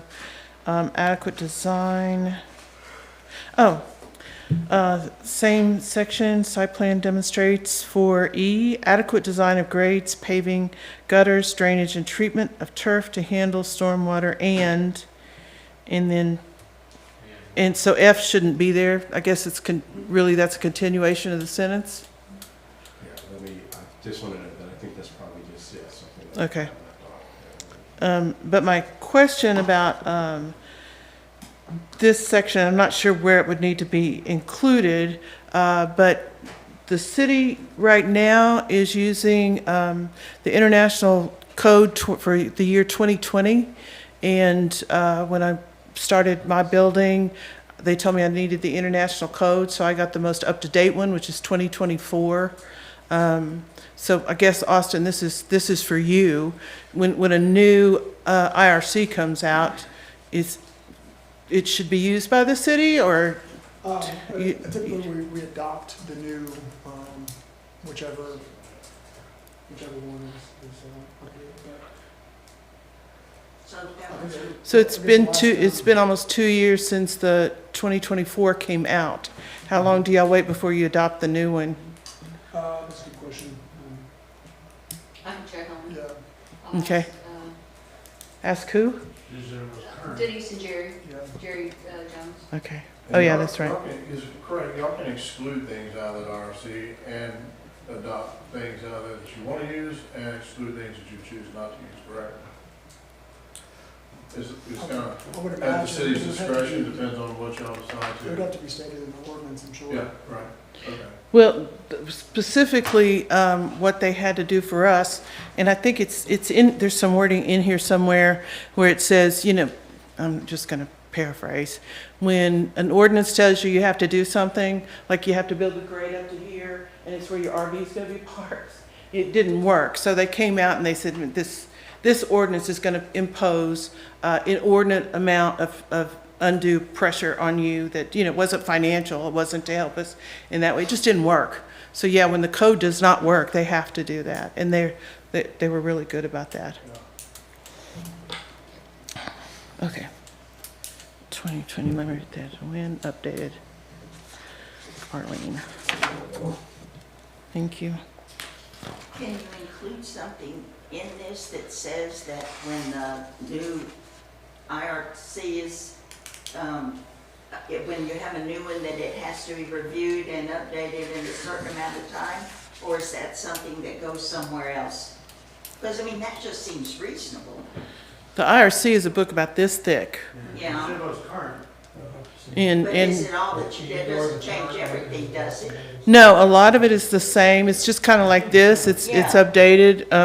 My husband just retired, and he was an inspector at the plants, so they have volumes of these books. And they don't memorize each one, but they know, they're like him, they know exactly which book to go to find out the details of that, and then they work to see if it's reasonable or not, if it'll work with what they're trying to get done at the plant. Phone codes have also gone to the UPC code, International Phone Code. Mm-hmm. Instead of Louisiana Municipal Code, so. But it's up to the municipality's discretion of what they adopt out of it and apply as ordinances to a municipality to enforce.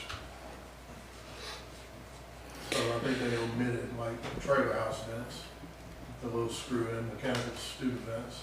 The state of Louisiana completely omitted that out of the UPC code, where you cannot use those in the state of Louisiana. Page 211. We're on section, where are we? So we're still under site plan review, I think. Oh, no. But yeah, the numbering's all messed up. I'll just read what is on the page. Page 211, you have number 1 and number 2 at the top, and it's talking about modifications to an approved site plan. Administrative officials authorized to approve minor modifications to approved site plan. All modifications not listed as minor below shall be considered by the body that approved the original site plan. The following modifications shall be minor. Number 1 is up to 10% increase or decrease in gross floor area of a single building. Number 2 is up to 10% reduction or increase in the approved setbacks from exterior or property lines. And my question on that is, setbacks to me seem vital for, because here's how why I think setbacks are so important. My neighbor is grandfathered in, their house is right there, this far away from the property line, so the overhang comes into our yard. If she needs to do any improvements or to fix anything on that side of the house, she has to come in my backyard, which we put a gate so she can do that anytime she wants to. But setbacks are important because of that, because people need to be able to access and because that could, if we die tomorrow, or if we sell the house to somebody that's not as nice as that, it can cause it does, I'm sure, cause problems between neighbors. So I'm not real comfortable with anybody being able to do reduce that, because we already have 5 feet, right? Is all we set back. So I think it's a good comment. We'll go back and look at it. But again, this is really only for large commercial projects and multifamily. And the commercial districts by design don't necessarily have setbacks the same way as single-family residential platted neighborhoods do. So, but on the site plan is why, someone comes in. So it also doesn't allow you to violate other parts of the code. So this is, if someone, because when it goes to process, they're doing a new shopping center, they have 3 buildings, and they get to go ahead. Okay, so you're saying they can do change, but they can't do any less than the ordinance of the setbacks. They could, but again, and maybe there's a little bit of, so what I was saying, there's a little bit of maybe we could think about rewriting for clarity. There is also a very technical part of this that is about site plans that are back. So it eventually, when you get the site plan approved, that is to say, so to get a building permit. But the commercial and the business stuff, we've had problems with that in my district, in District 2, with companies trying to build, and anyway, commercial, I almost want you to be more strict with them than with the resident, because they butt up against residences. And I think to your point, that is why we have, not every community does site plan review. That is why there is this tool for very large developments to ensure that a developer comes in and does something that is as appropriate as possible. It means they have the zoning. So you could add wording as long as it meets the other requirements. You're not changing those requirements, okay. And it also keeps one from coming in and saying, we want to do this, and then go back and we're gonna put in a Walgreens and a nice local restaurant, and they come back and say, oh, we want to change it to a Walmart and double the square footage. even if they can do it with the zoning, they're gonna have to come back and submit a new site plan because it's more than a minor modification. So I think the bigger part is that this also protects Sulphur from the switcheroo if someone says they want to. Good, yeah, and we've had that, yeah. Okay, We'll also, yeah. thank you. I'll circle that one. Section 7, special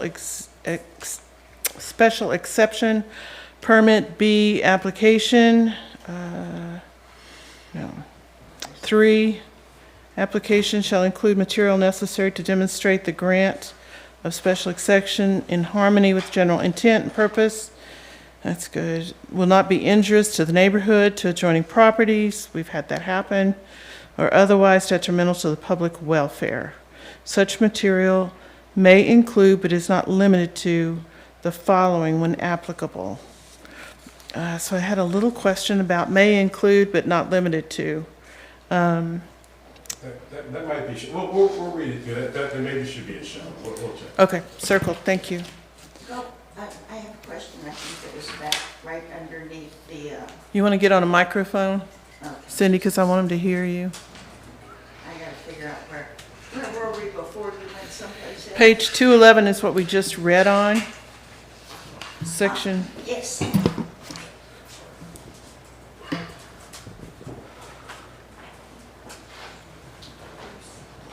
Is there any way, on that same thing, but on C, is there any way, we have a lot of landscaping that happens with inappropriate plant material and immediately dies or looks uglier and all get out because it was not appropriate for the site? Is there any way to reinforce that that sort of landscaping needs to be something that is appropriate for the area, the region, and that sort of thing? Or is that something that happens in this sort of document? I think, that's a wonderful comment. I would just say there is an entire section on landscaping that is later that outlines the type of landscaping, and I'll make a note. I believe there is a language about maintenance there, but we'll make sure to go back and verify. Further in, I think it does. But there's an entire section. Yeah, it talks about native, yeah. That's what I was thinking about, yeah. I had read that someplace, but I didn't know that if it all works together.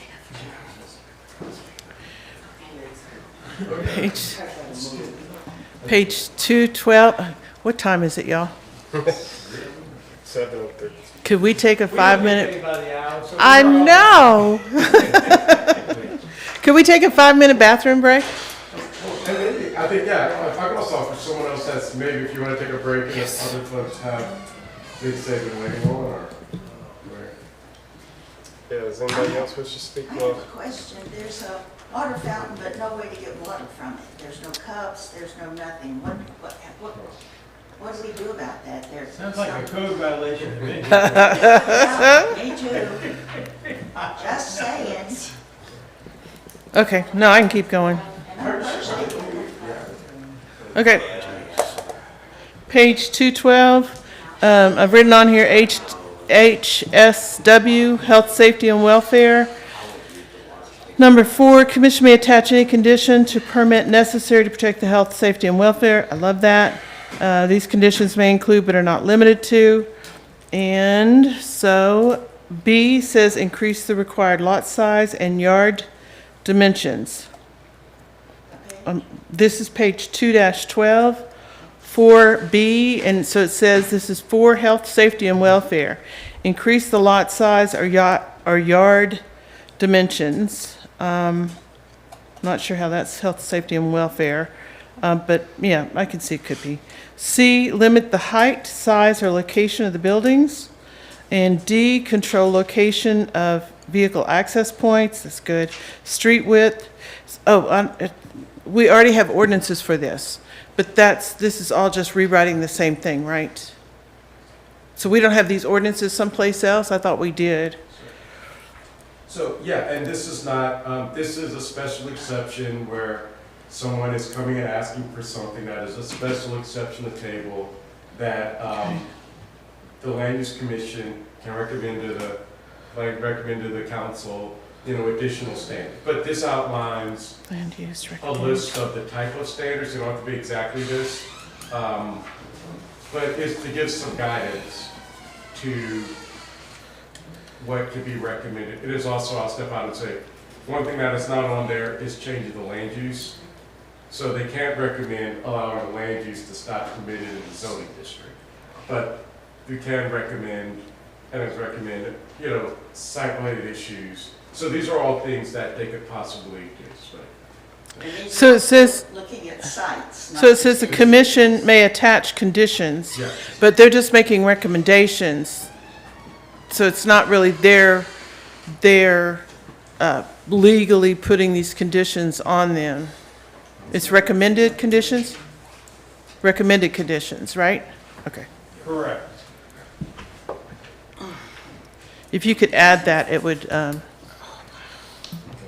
be more clear. Okay.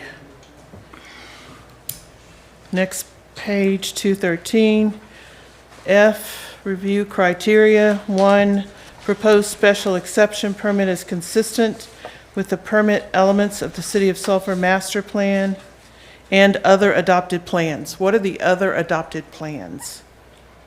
Some communities might have historic district rules, might have some sort of design overlay, just depends. It's So if we don't have that now, we could do it later and it would Right. use, okay. Yeah. For later. Thank you. Proposed requires development code. Okay. Page 214, 2-14. It says zoning map amendment when allowed, this is from 213 on the bottom. Section 8 zoning map amendment, when allowed, the boundaries of zoning districts as shown on any zoning map may from time to time be amended or modified as determined by the city council. Application, B1. B is application, B1, all pre-application conferences is mandatory. Those pre-application that's with Austin, right? The pre-application stuff, okay, thank you. Again, this is for large sites, not for individual homes. This could be for any property. I think this is any map change where you want to change from. X. Zoning map, I'm changing residential to something. Okay, thank you. Okay, section, at the bottom of the page, section F, review criteria. The Planning Commission and City Council shall consider the following criteria in reviewing a zoning map amendment. I've written down here, it's almost identical to 2P, but you'd said almost identical is because you didn't want people flipping back and forth, correct? Yes, and I think, and each process has their own set of review criteria. Okay. They may be overlap often, but there are clear review criteria for each Okay. process. Good. 215, still under section 8. F, continues on the next page, number 5. There are, hang on, let me read back so I know what I'm doing.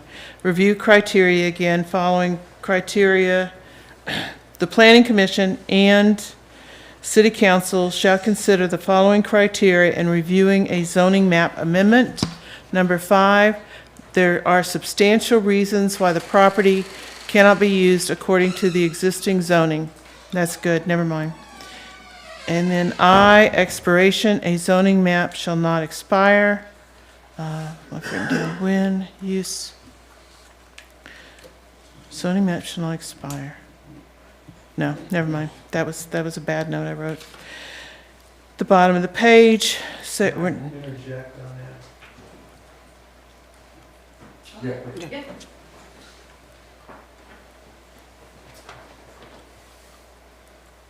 Expiration, zoning map amendment shall not expire. There should be exceptions to this. I mean, it sounds like an evergreen clause with no way out. Just something to think about. Well, they can be changed, right? Yeah. Right. They can change them. Which says shall not expire. Yeah, they don't run out after a certain amount This of is- time, but if you want to change them somewhere along the line, Okay. you can. Thank you. Yeah, and this is bigger, this was, we, in the past, some different places would put like, oh, we'll give you a zoning commitment for like 2 years, like some version of it, so. And if you don't do your project in 2 years, it's gonna revert back to the old zoning. Yeah, we've done that before. But you can't do that anymore. Well, not for map amendment, if it's a special exception and they don't do something in a certain amount of time, I think that's. That's different, especially exemption. Yeah, Okay. they do expire. Yeah, well, nice. So what about zoning recommendation based on occupancy? Or variance based on occupancy? I was thinking about Miss Francine's little house on the corner there of Evangeline and whatever it is, where she had a small lot and needed to put a less than 600-foot structure on it. And it was approved, but it was supposed to not be, you can't use it after she dies, so then that means that property is unusable then unless you go up for another variance for the same thing. That seems to be kind of self-defeating to have to do it more than one time. And if you get a variance for a smaller mobile home on a property that stands up to all the ordinances, why would you put a time limit? Or will this say that you can't put a occupancy limit on it?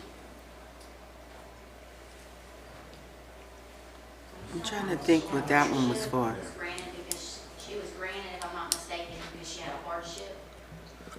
I think I remember that. I think So the that's what next I was trying to person that remember. comes along would have to prove that they had a hardship for that, for them to.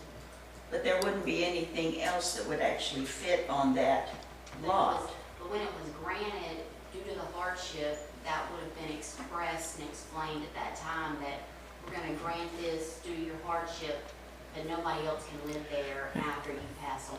And then the estate would have to build onto it to make it come up to code? Well, Or- I don't or want to talk sell about it. anything that happened in the past, but we're never gonna do that. Never gonna do that again.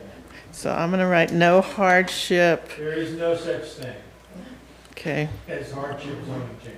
zoning, But it wasn't a zoning change, it was just a variance, right? Yeah, that's variance. where it gets confusing between the These are two. land use regulations, they run with the land, they don't run with occupancy.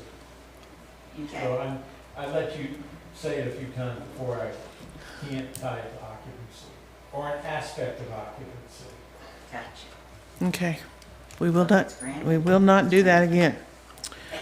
Okay, Runs with the land, but remember it that way. okay, and section D, recommendation by planning commission, holding, oh, maybe a Arlene question. The planning commission shall hold a public hearing in accordance with 2E and 2D. Public notice is required according to 2D. Nah, that doesn't matter. Whew, page without notes. Okay, page 3.1, we're now in Article 3, zoning districts and overlay districts. Section 2, rules for interpretation of district boundaries. I've written down misworded. Let me see if I just misread. Where uncertainties exist, this is for district boundaries, such as approximately following the center line of streets, highways, or alleys, the boundaries shall be construed to follow such center lines. So that just says this, you're going to use the center line of the street, highway, and alley? Is that what that's saying?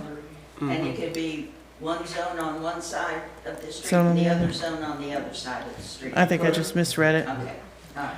Okay, B, boundaries indicated as approximately following platted lot lines shall be construed to follow such lot lines.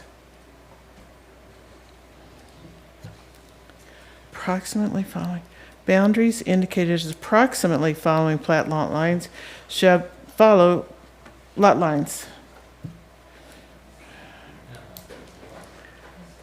What is, so we got a, So I think, and well, let me make a note. We want to, so let me kind of do this. I think the challenge of this is many places. So now everything, we have GIS, Geographic Information Systems, that all places use that Sulphur has, that clearly identifies. they're way what off. zoning is No, tied to, but they could be off. And also in the old days, a lot of places had Crayola maps of zoning, where they just drew. And I mean, there's nothing, right, but this is, in some ways, these standards are almost irrelevant, but I mean, they're good to have in there, right? They're definitely referencing a time where things weren't digitally, and they weren't necessarily tied to plats. So my question, I've written out to the side surveyed, because our GIS maps, as much as I love to get online and look up stuff, they are off several feet. I mean, I've got a piece of property that's 2 lots, and it shows a boundary line going right through the house, and it wasn't going through the house. Right. So let's see, rules of interpretation of district boundaries.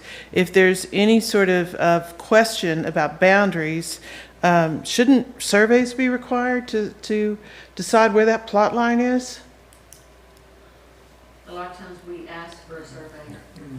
If you want exact measurements. Yeah, you've got to have a survey. You have to have a survey. And we require that a lot. So if it says boundaries indicated approximately shall be construed to follow such lot lines as surveyed if necessary or requested, or should say survey in there somewhere. Yeah, let us look at it. We'll look at it and see. Thank you. And I have another question up there on B. On A, following the center lines. Well, if we're zoned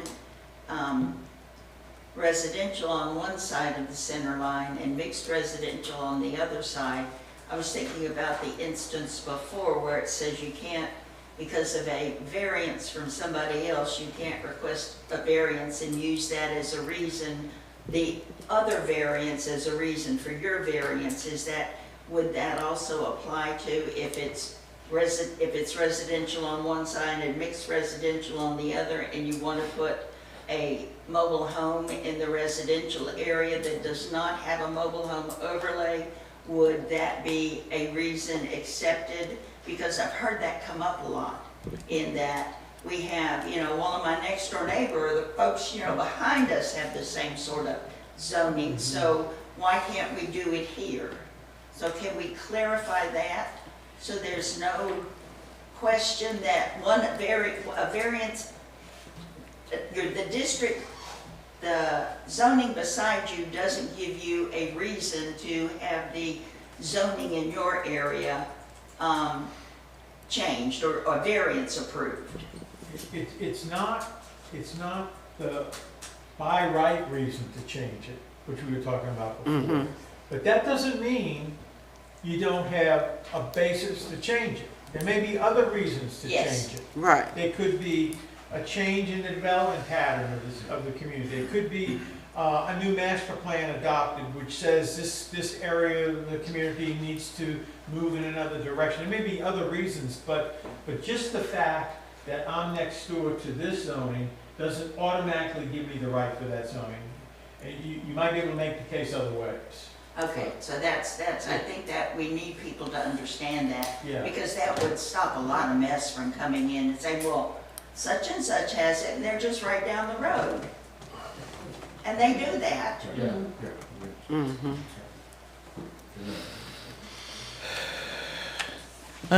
Same section 2, under Article 3, 2G, where street or property layout existing on the ground is at variance with that shown on the official zoning map, or other circumstances not covered by subsections A through G, the mayor or his duly authorized representative shall interpret the district boundaries, provided such adjustment does not exceed 1 acre.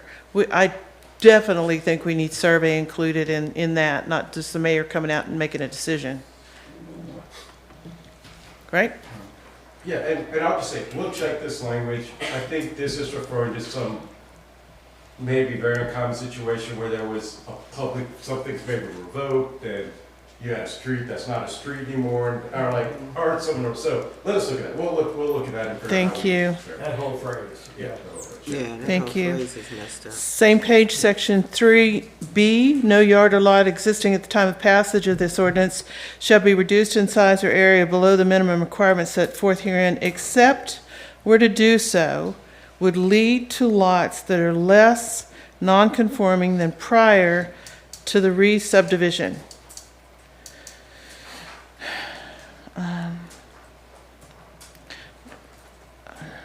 I'm just confused on what that means.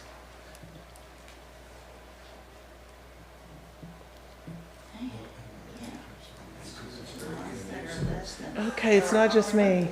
Okay. So, I think you're sure, this may actually belong in a different section. It does.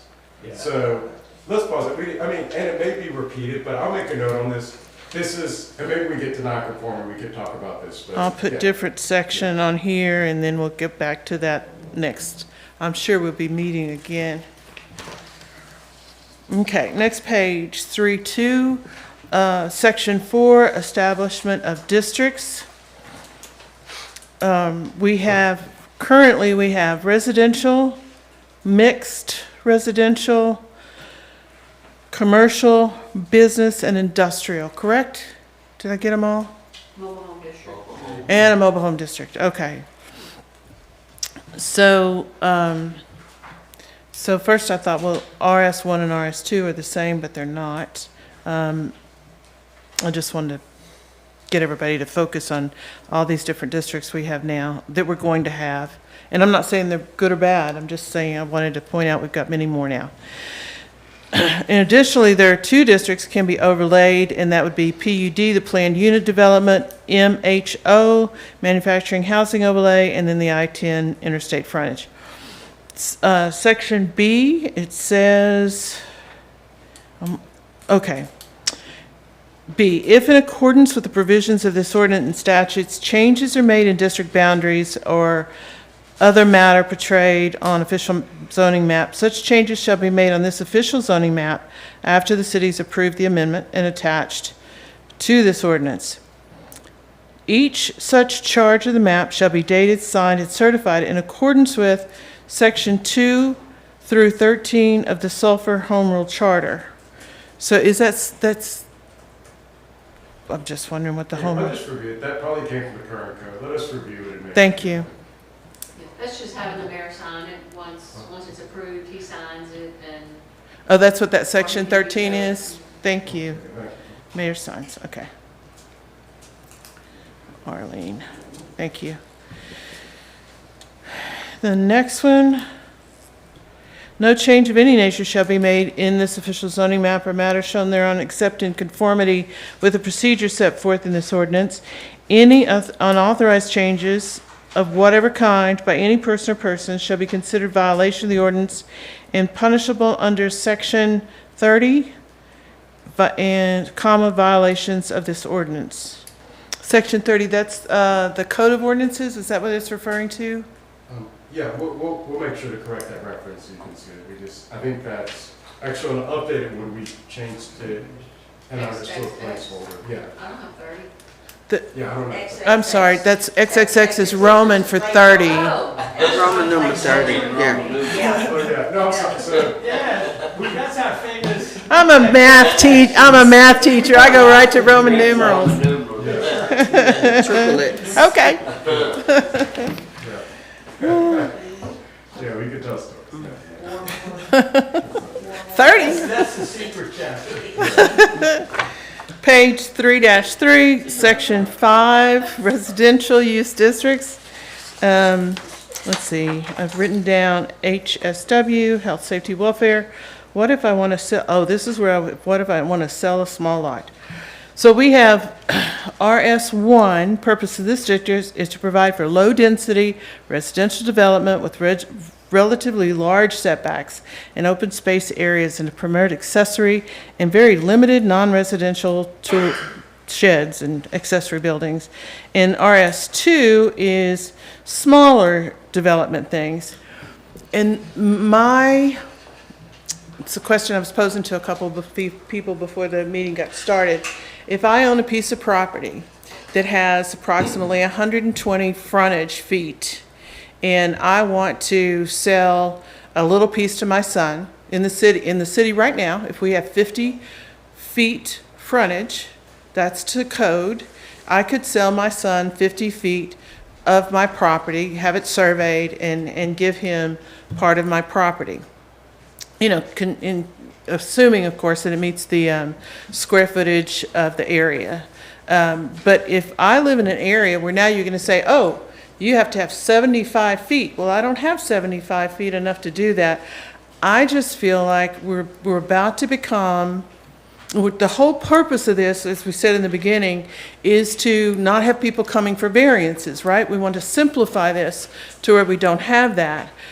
If we're having more and more breakdown, some of these breakdowns we need so that we don't have people coming back. But I don't understand we're not doing subdivisions with HOAs. I don't understand why the city has the right to start sectioning off what these houses are going to look like and what these houses are going to look like. And then you've got all this grandfathering in stuff going to happen, and it feels like overreach. It feels like government overreach. That's not residential, huh? Yes. That's not 75. It's not right there, but I read it further in. Oh, RS, Right. okay, RS1, I'm sorry. RS1, Okay, yeah. 75 frontage, RS2, 50 frontage, and then you go into plan development, and then you have whole other rules. Right. And I just don't understand the purpose. If it's health, safety, and welfare, what are you doing in my business? I think that's for the larger lots, like on Yeah. Madison Street and in that area, because those lots are huge. Okay. That's why we did that. And these are minimums. Minimum, yeah. So, Like probably in this area right here is not gonna be RS1. This area will probably be RS2 where the lots are small. so you have an area, you're telling me you have an area now where the lots are large. And so you're going to restrict what citizens can do with their property because they have a large lot. How does that help with health, safety, or welfare? Well, I mean, I think that you want to leave your neighborhoods as they were established. You don't want to chop them up into smaller lots. You want to leave them as large lots. That's a development issue, not a health, safety, welfare issue. Welfare of the residents. Well, this is really a misapplication of the health, safety, welfare standards. Lot sizes are the fundamental rule of the fundamental characteristic of zoning districts, okay? Single-family zoning districts of one lot size versus single-family zoning districts of another size, and that is what sets the fabric of the neighborhood. I mean, if you want 37-foot lots, and you've got 75-foot lots in the neighborhood right now, well, then make 37-foot as your minimum lot size, and all the 75s will cut in half. That'll be the new minimum. But if you've got a whole section of the city that is 75-foot lots, that is the fabric of that neighborhood. The zoning is designed to preserve that neighborhood and preserve the character of that neighborhood. But if the city decides we want small lots in that neighborhood, well then, we need a small lot zoning district that allows, in my world, a 37.5-foot lot, and then everybody can cut their lots in half. This is not health, safety, and welfare. This is the fabric of the community, okay? And I'll just have to direct. One of the things that actually the staff, well, Austin and Lena proposed is possibly at the next, if we do a second workshop, maybe spending time where instead of maybe the 15-minute intro we did, we do a 20-minute session on kind of scenarios. And jump what it in. could look like, showing that. But second, I want to say that's a wonderful comment. I think there will, as we're taking all these comments and I imagine this may be something that's shared with, you know, like when it comes to a final draft, we'll make a recommendation. I think this is a good comment. I would like to drive by that neighborhood just to kind of get a feel for it and see how it's, you know, a visual. Yeah, it's See like how, Garden Street. Where? Garden Street, the streets off of Makewood Drive. Garden Street. And this is a mapping question. Yeah. So we're not doing the map right now, and we are developing a new menu of zoning districts, and it's not very many. We're in communities with 35 zoning districts, or 65 zoning districts. Or, you know, to go from 6 is what we have today. How many is what? To we're 10. proposing? 10. Plus The overlay overlays. districts don't count. So we're going from 6 to 10. It's still a pretty modest level of standard we're imposing, or proposing to impose. But the reason it is to respect the current fabric of the community. And what about the fringe around it? How is Sulphur going to grow one day? What type of lots do we want when Sulphur grows? And Sulphur's going to grow one way or the other. We know that. And so the growth will have to pick from one of those zoning districts to decide what uses and what the fabric of that growth is going to look like. Well, doesn't it kind of protect the people's property around that has invested money in what they're buying as well, to where they're not degraded and devaluing the property next to them as well?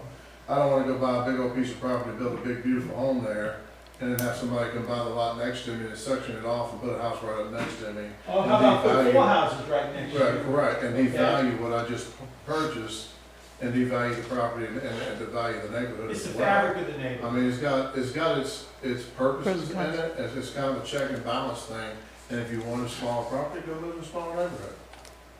I mean, if you're buying a big piece of property in a big, nice neighborhood, you want to kind of hold to the standards of whatever the bylaws are of the neighborhood without them to come there and your neighbor. But see, that's break it, down. bylaws of the neighborhood, that would be an HOA. Well, it would be, but it's also stipulations that's put in place by what they're setting in ordinance in the city for that area. It's got to be in zoning. By the way, HOA rules mean nothing. Right. They're completely irrelevant. Well, They're what I'm private- saying, but what the city is. But I want to let in, they're private agreements Right. enforced in private law, and have nothing to do with zoning. And so we have to get that out of our brains when we're in this room.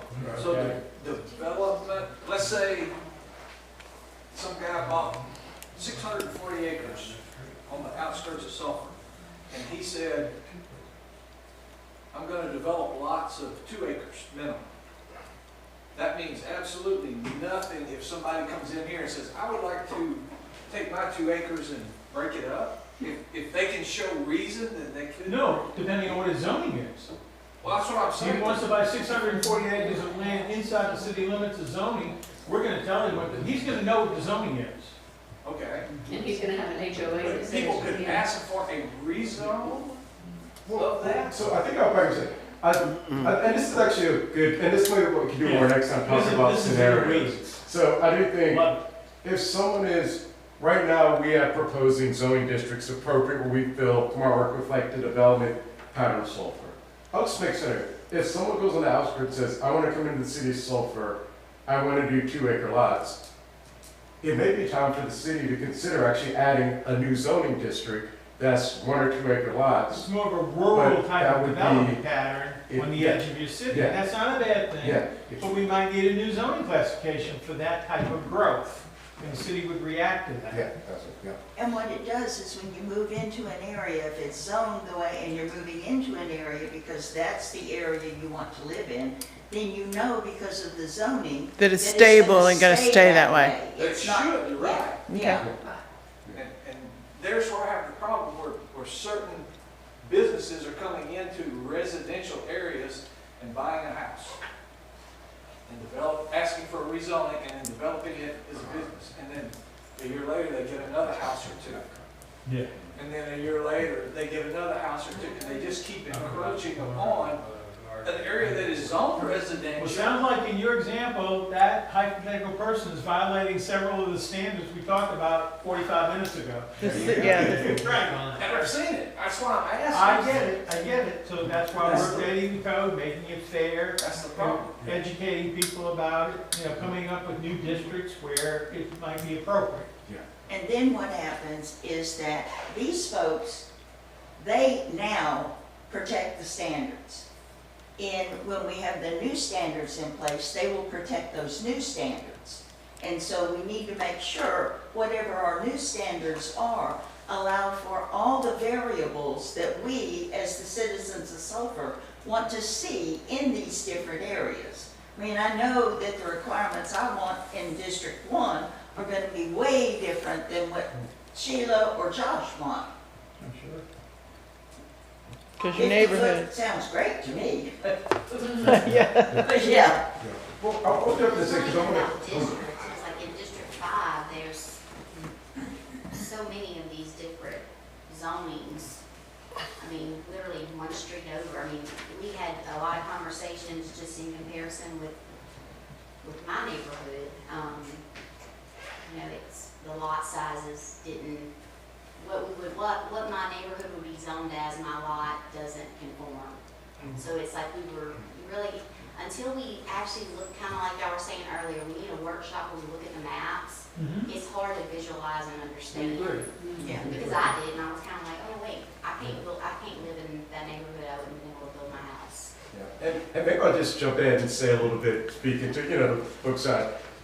Another one we will, and maybe won't be as specific about, because that's the map, as Steve said, is later, but are having some examples about, and maybe we could find some random parcel, we'll figure out how we do it, but it's like, this is an example of a typical 50-foot lot in Sulphur. This is how the regulations could apply, and put it on the screen and maybe have some type Do we have a large whiteboard that we could, because this isn't, We this will, is. but that's a mapping exercise. We're not Yes. doing that right now. I got a question. So, under this, so say like Mandy's in District 5, just say her house fits under certain criteria into the new ordinance stipulations.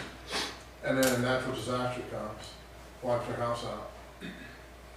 And then so she's got a 5,000 square foot house, but then under these new provisions, it falls to where she won't be able to build a house of that magnitude in that. So is she gonna have to build a house smaller than what she's got because the new standards fall in place? Natural disaster, brings up legal non-conforming rights, and most communities will have a limit on how long you have to convert your legal non-conforming rights. After Hurricane Katrina, many communities extended legal non-conforming rights so people could build back even though it didn't meet the standards. The state of Louisiana even passed a state law that expanded non-conforming rights for every community in the state of Louisiana for 2 years. I thought it was completely unconstitutional, by the way, because I think it's from the charter.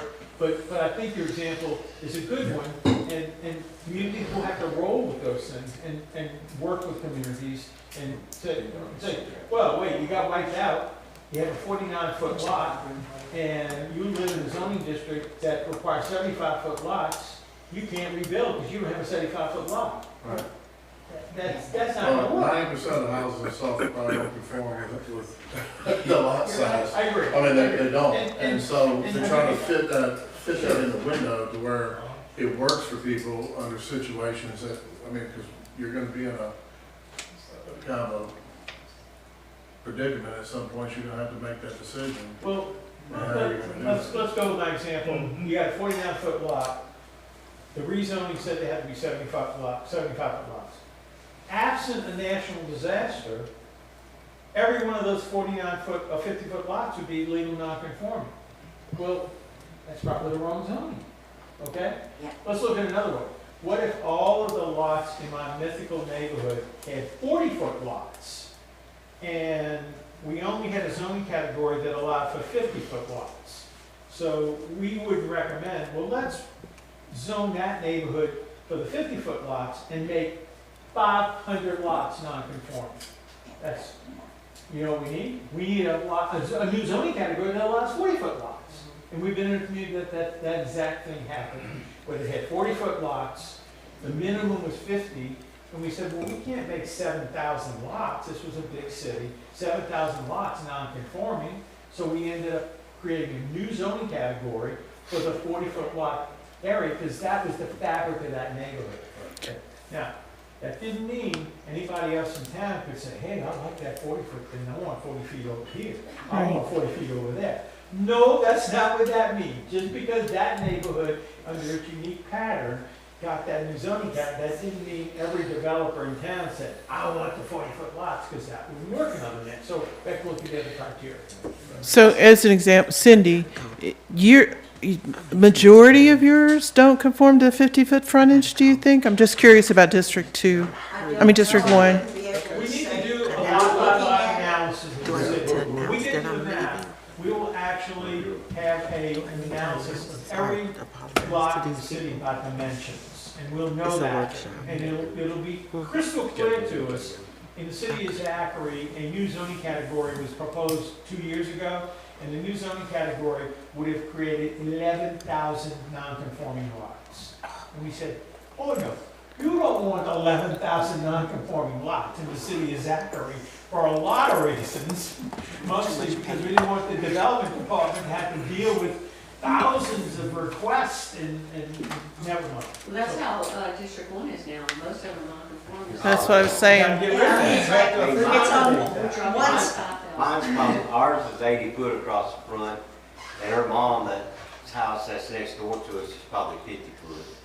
Yeah. That's two lots next to each Isolated other. non-conforming, okay, but You not big swatches of them, okay? But and then the next one's probably an 80-foot lot. There's a couple up and down there that's 30 foot, 40 foot, 50 foot. So we're gonna do. Single-family houses, stuff like that. You know. So we're gonna do all the text, and then you're gonna do this analysis. Is that? We do the text, and then we can do the map second.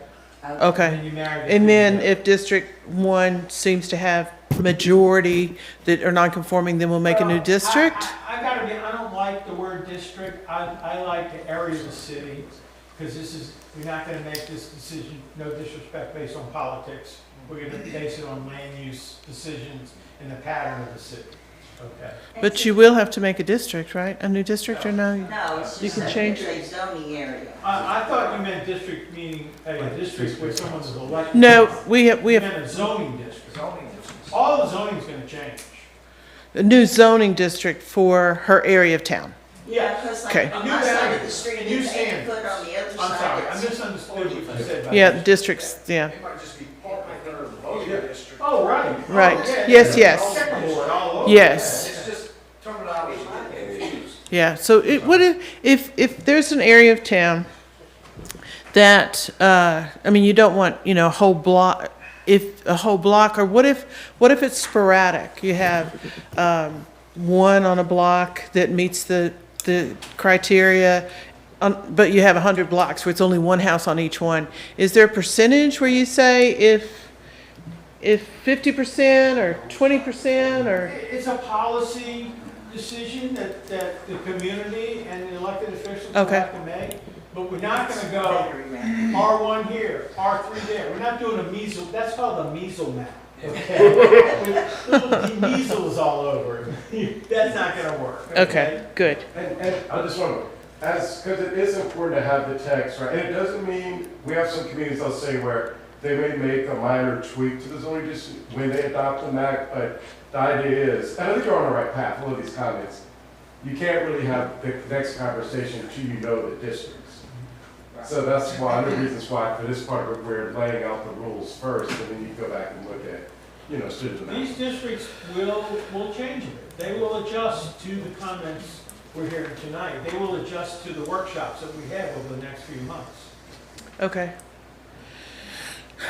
So a little off topic just for a second. Do you see this like we might be able to tie it up in November, or we're going to be into 2027, or I know if I stand up here and talk very long, we're going to be into next year. People with different pay grades are going to make that decision. Okay, on the next page, 3-4, it's we're having people leave. I'm wondering how long we want. Can we and reschedule another one and just start back? We're gonna schedule another one. We'll look at our schedules and we can pick up or let other people speak tonight? How do y'all want to do it, except for? Mr. Chair? I mean, does anybody else want to speak? I can go to lead, and then I'm done. So we can adjourn and just come back. Y'all reschedule something for us? We're gonna have another workshop, I just don't know the date of that. Sure. Okay. And I think, let us, I'll just add for the record, let us talk, we generally produce a list of comments at the end, just to show everyone. And again, like I said, not all of them are on the changes. Right. Maybe we think about A rolling list that we can share as a Yes, spreadsheet please. or- Yes, please. Because that'll include all your comments, and that way. you We'll can know. pick Ones that you want to. That would be And then great. when we email in comments or questions, can that Oh, go they'll on go that on the list list. also? Yeah. Okay, Yeah, let us- okay. We'll talk with. Now, I the- think the answer is yes, we'll do that. Yes. But we're not going to do it next week because we have an election on May 16th. Please don't do this again. This year. Okay. Okay. And last, I'm sorry, Phil, but I think official, maybe for the record, I do want to say this, is send comments to the city, to us, and Right, they to are us. also forward to us, but that way it's clearly in the record that it's a public document so that, because if it comes, and we'll record everything, but it's better Yeah. for tracking that comes to the city. Document the process. That is fine. So we send them to Austin, he sends them to you. Yes. Y'all, thank you so much for all the law education we got tonight. I appreciate it. And I wasn't joking, can we? No, it's fun. Is there some way we can read your syllabus or the text? I could send some stuff, yeah. I would really enjoy it. Yeah. I'm a nerd, I have to admit, I'm a nerd. Look, we like this, this is our, yeah, we like talking. Sheila, just go get your law degree. I can't memorize stuff. Thursday nights in the fall. I can't memorize stuff. I'm SOL. My son told me it costs too much money, Mama. You're not gonna go get your law degree. They're ridiculously expensive. Yeah, I yeah. totally agree with that. Yep, thank y'all for coming. Thank you for coming, everybody. Did you just finalize us Apparently, due the process. plot that meant something? There you go.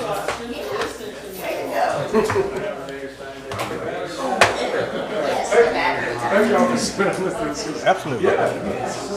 It's good. That's part of the process of educating them. Yeah, and I think we're gonna do it right.